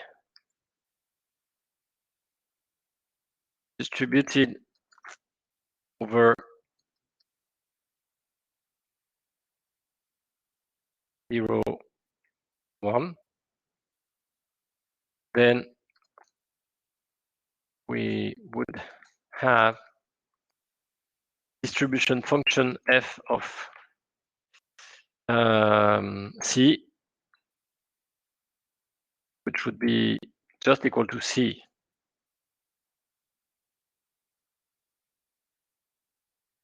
This is an example. And this is an example in which it works.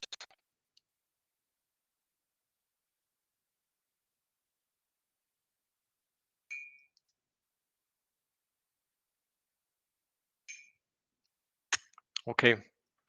Another question? With pleasure. Another question?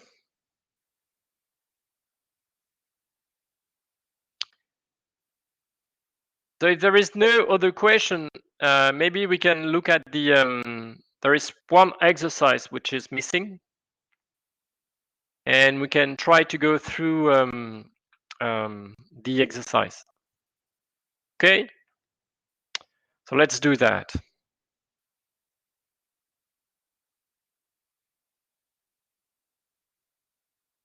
No. Yes, this one. This one.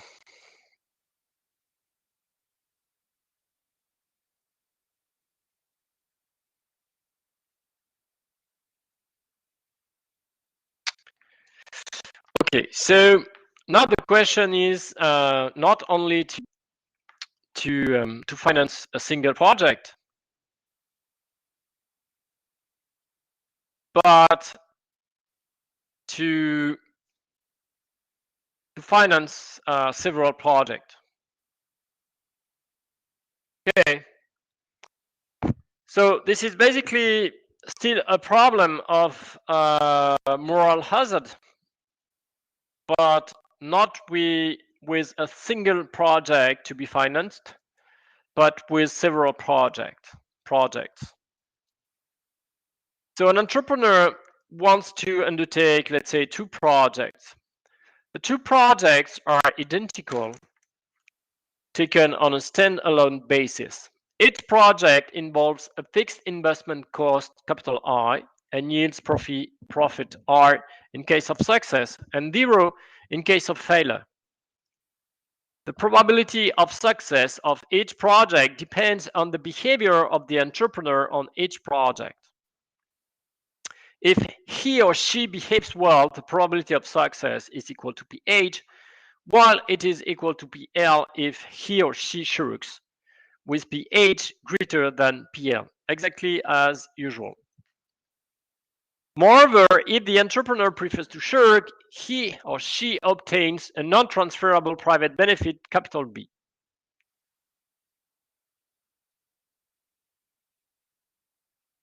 The entrepreneur can choose to behave well on both projects, to behave well on only one project, and to shirk on the other project, or to shirk on the 2 projects.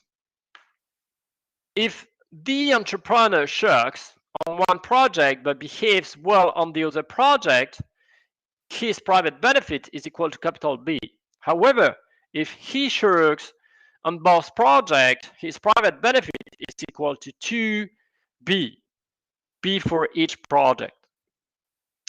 And finally, we assume that the entrepreneur has wealth, which is retained earnings, once again, which is equal to 2A, capital A. Lenders are competitive, everybody is risk neutral, and protected by limited liability, and do not discount the future, just to simplify. In the following, we will denote RK what the entrepreneur gets when K belongs to 0, 1, or 2. So either 0 project succeeds, or only one project succeeds, or the 2 projects succeed. You will consider that R0 equal R1 equal 0. So in other case, the entrepreneur obtain only something in the case in which the 2 projects succeeds. If 0 project succeeds, or only one project succeeds, the return to the entrepreneur is just 0. And this is to simplify the analysis. Okay, so we're gonna start with no, okay. We're gonna do that. Suppose first that the 2 projects are uncorrelated. Show that the entrepreneur can obtain financing provided that this condition is now satisfied. Okay, so now rather than only one incentive compatibility constraint, there are 2 incentive compatibility constraints for the entrepreneur. One which said that so expected gains of the entrepreneur if working in the 2 projects, this should be higher than the expected gains of the entrepreneur if shirking in the 2 projects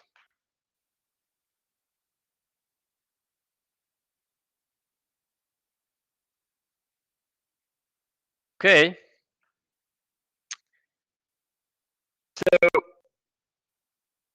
expected gains of the entrepreneur working in the 2 projects. Well, this is what is the probability that project 1 and project 2 succeed at the same time. You see there is an end, so it is pH times pH, so it is pH square R2. And this has to be greater than the expected gains of the entrepreneur if shirking in the 2 projects. In that case, the probability of success is PL for each project, and you want the 2 to succeed together. And you obtain 2B.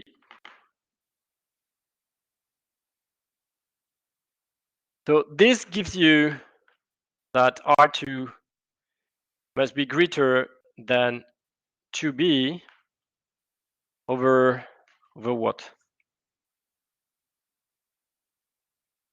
Over pH square minus PL square.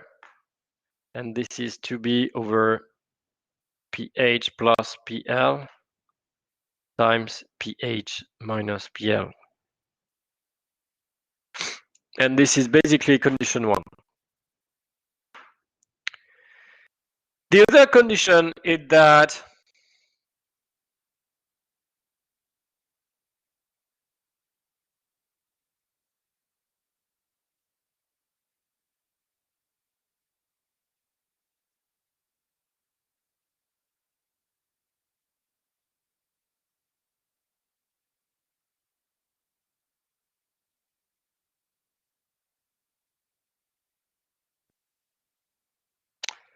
So the entrepreneur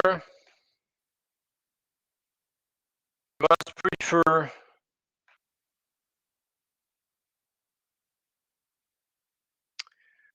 working on the two projects rather than only in one of the two projects.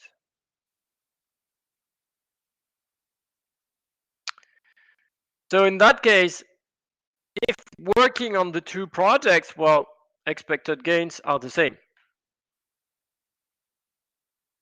But so if working on one project and shirking on the other project, you see that you're going to have pH 1 minus pH, success, and PL 1 minus PL, success. So since you want the two success together, the probability is pH times PL.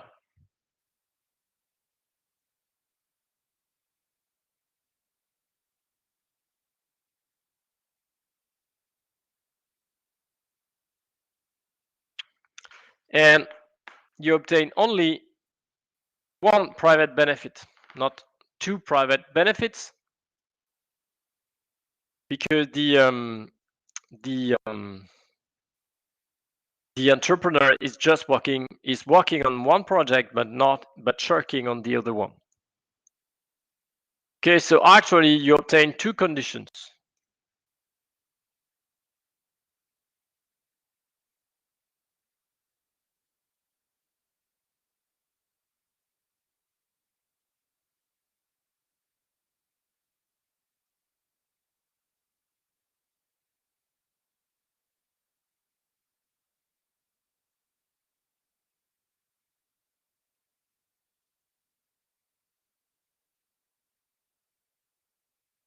So we obtain condition 1 and condition 2.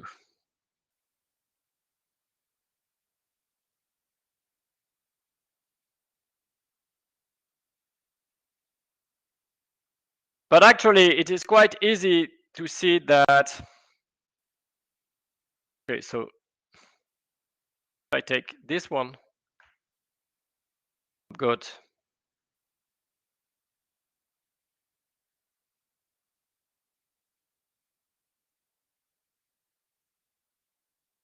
that R2 times pH2 minus pH PL should be greater than B, which amounts that R2 being greater than B over pH minus PL. And actually, we want to show that, the question is it lower than 2B over pH minus P plus PL?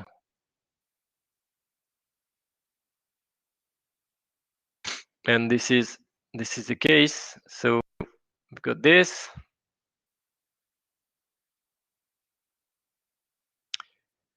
So you can divide that by B. And the question is, 2pH, is that greater than pH plus PL?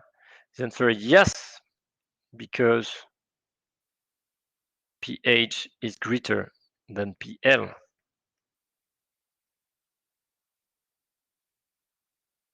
Okay, so actually only this condition, this is the binding condition.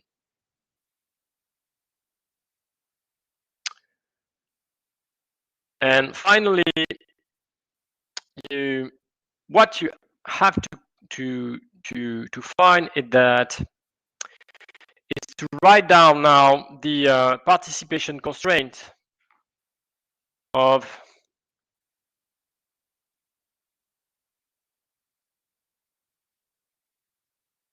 So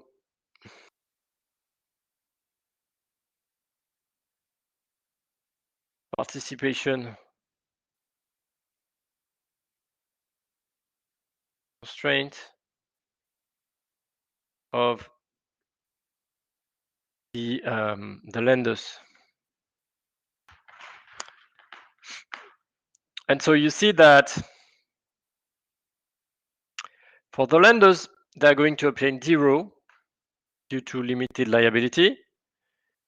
They're going to obtain, if only one project succeeds, they obtain R minus R1, but R1, this is equal to 0. So they obtain 0 R, and in that case 2R minus R2, so minus 2B over PH plus PL times PH minus PL. Okay, so the expected gains actually for the lenders is just what is written here, because this is going to happen with probability pH square. This is going to happen with probability, so this is PL square. And what about this?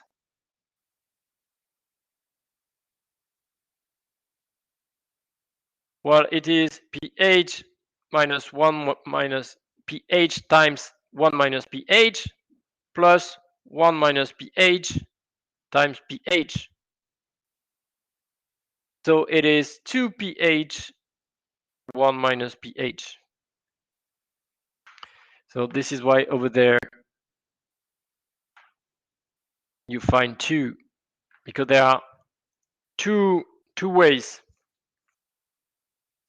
and this should be greater than the required initial investment, which is no longer capital I minus capital A, but it is twice this amount, because there are two projects actually which should be financed. And if you make simple computations, well, you end up with what we were interested in.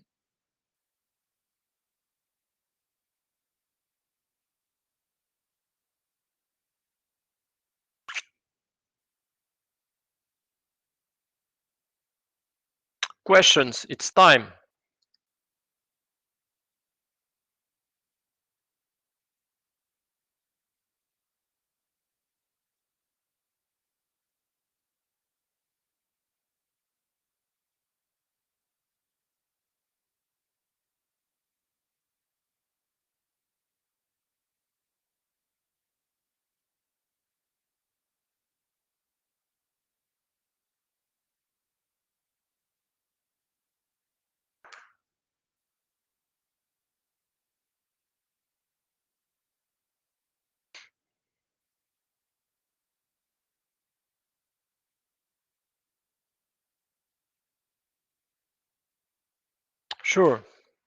Sure, I will.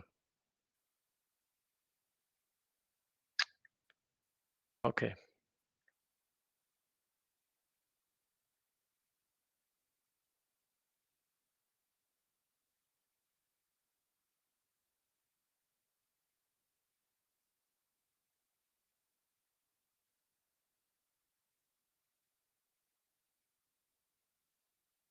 So here,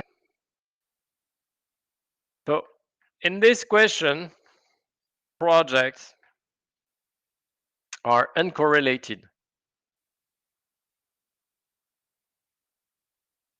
Okay, let's say independent, one from the other. So you can write this like, this is for project 1, which is either success or failure with probability pH 1 minus pH, right? And then there is project 2, is a success or failure with same probability. And here it's the same.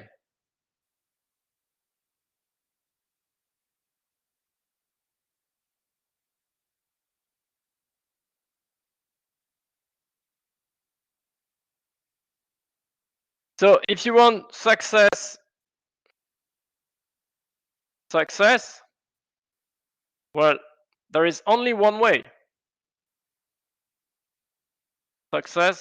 So only one way. And the associated probability is pH times pH square. If you want failure,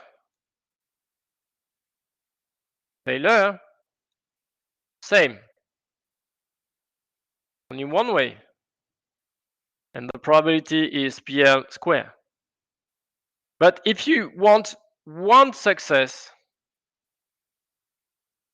and one failure,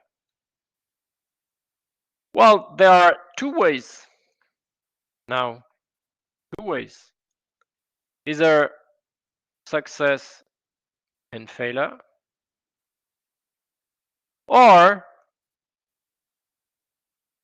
failure and then success. So the probability is pH times,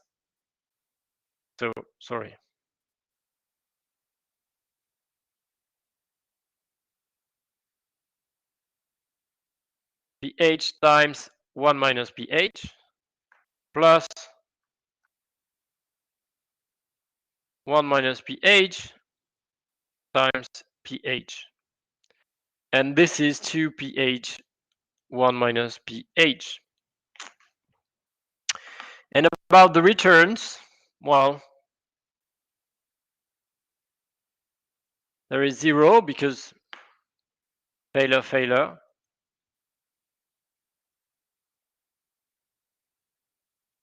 So due to limited liability, and R1 equals 0. This is in the exercise. So in that case, for the lenders, they will get R plus 0.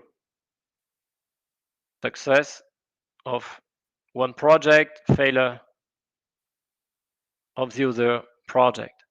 In case of two successes, you've got 2R minus R2. And this is an R2 is the expression we found.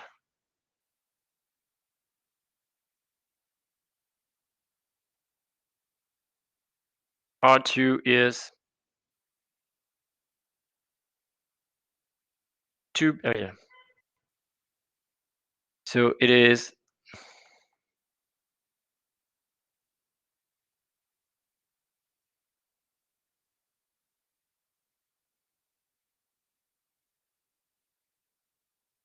okay. And so the participation constraint of the lenders is pH square times 2R. Sorry, it's not R2, it's just R. Minus 2B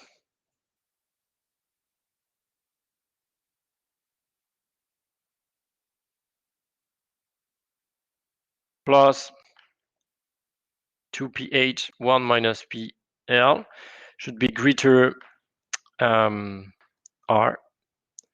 And this should be greater than 2 the required investment.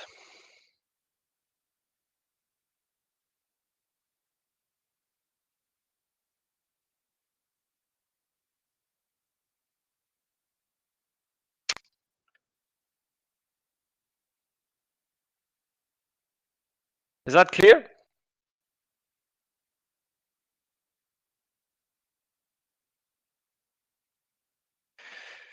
Okay, so I think it's time to stop.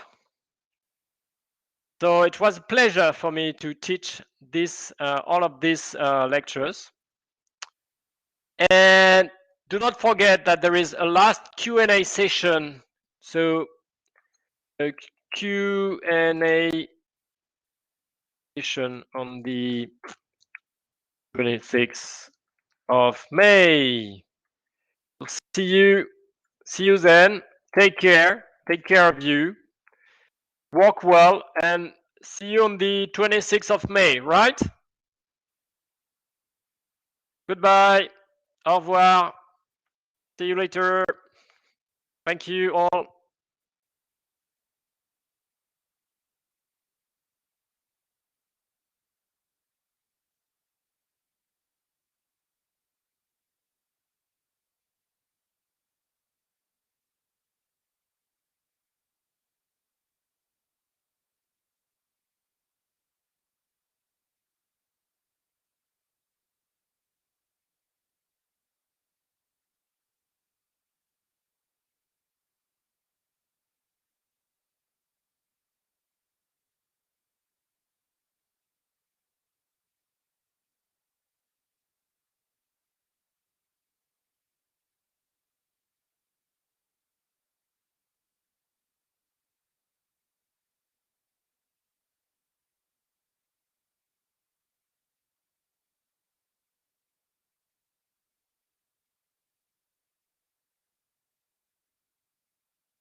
You are currently the only person in this conference.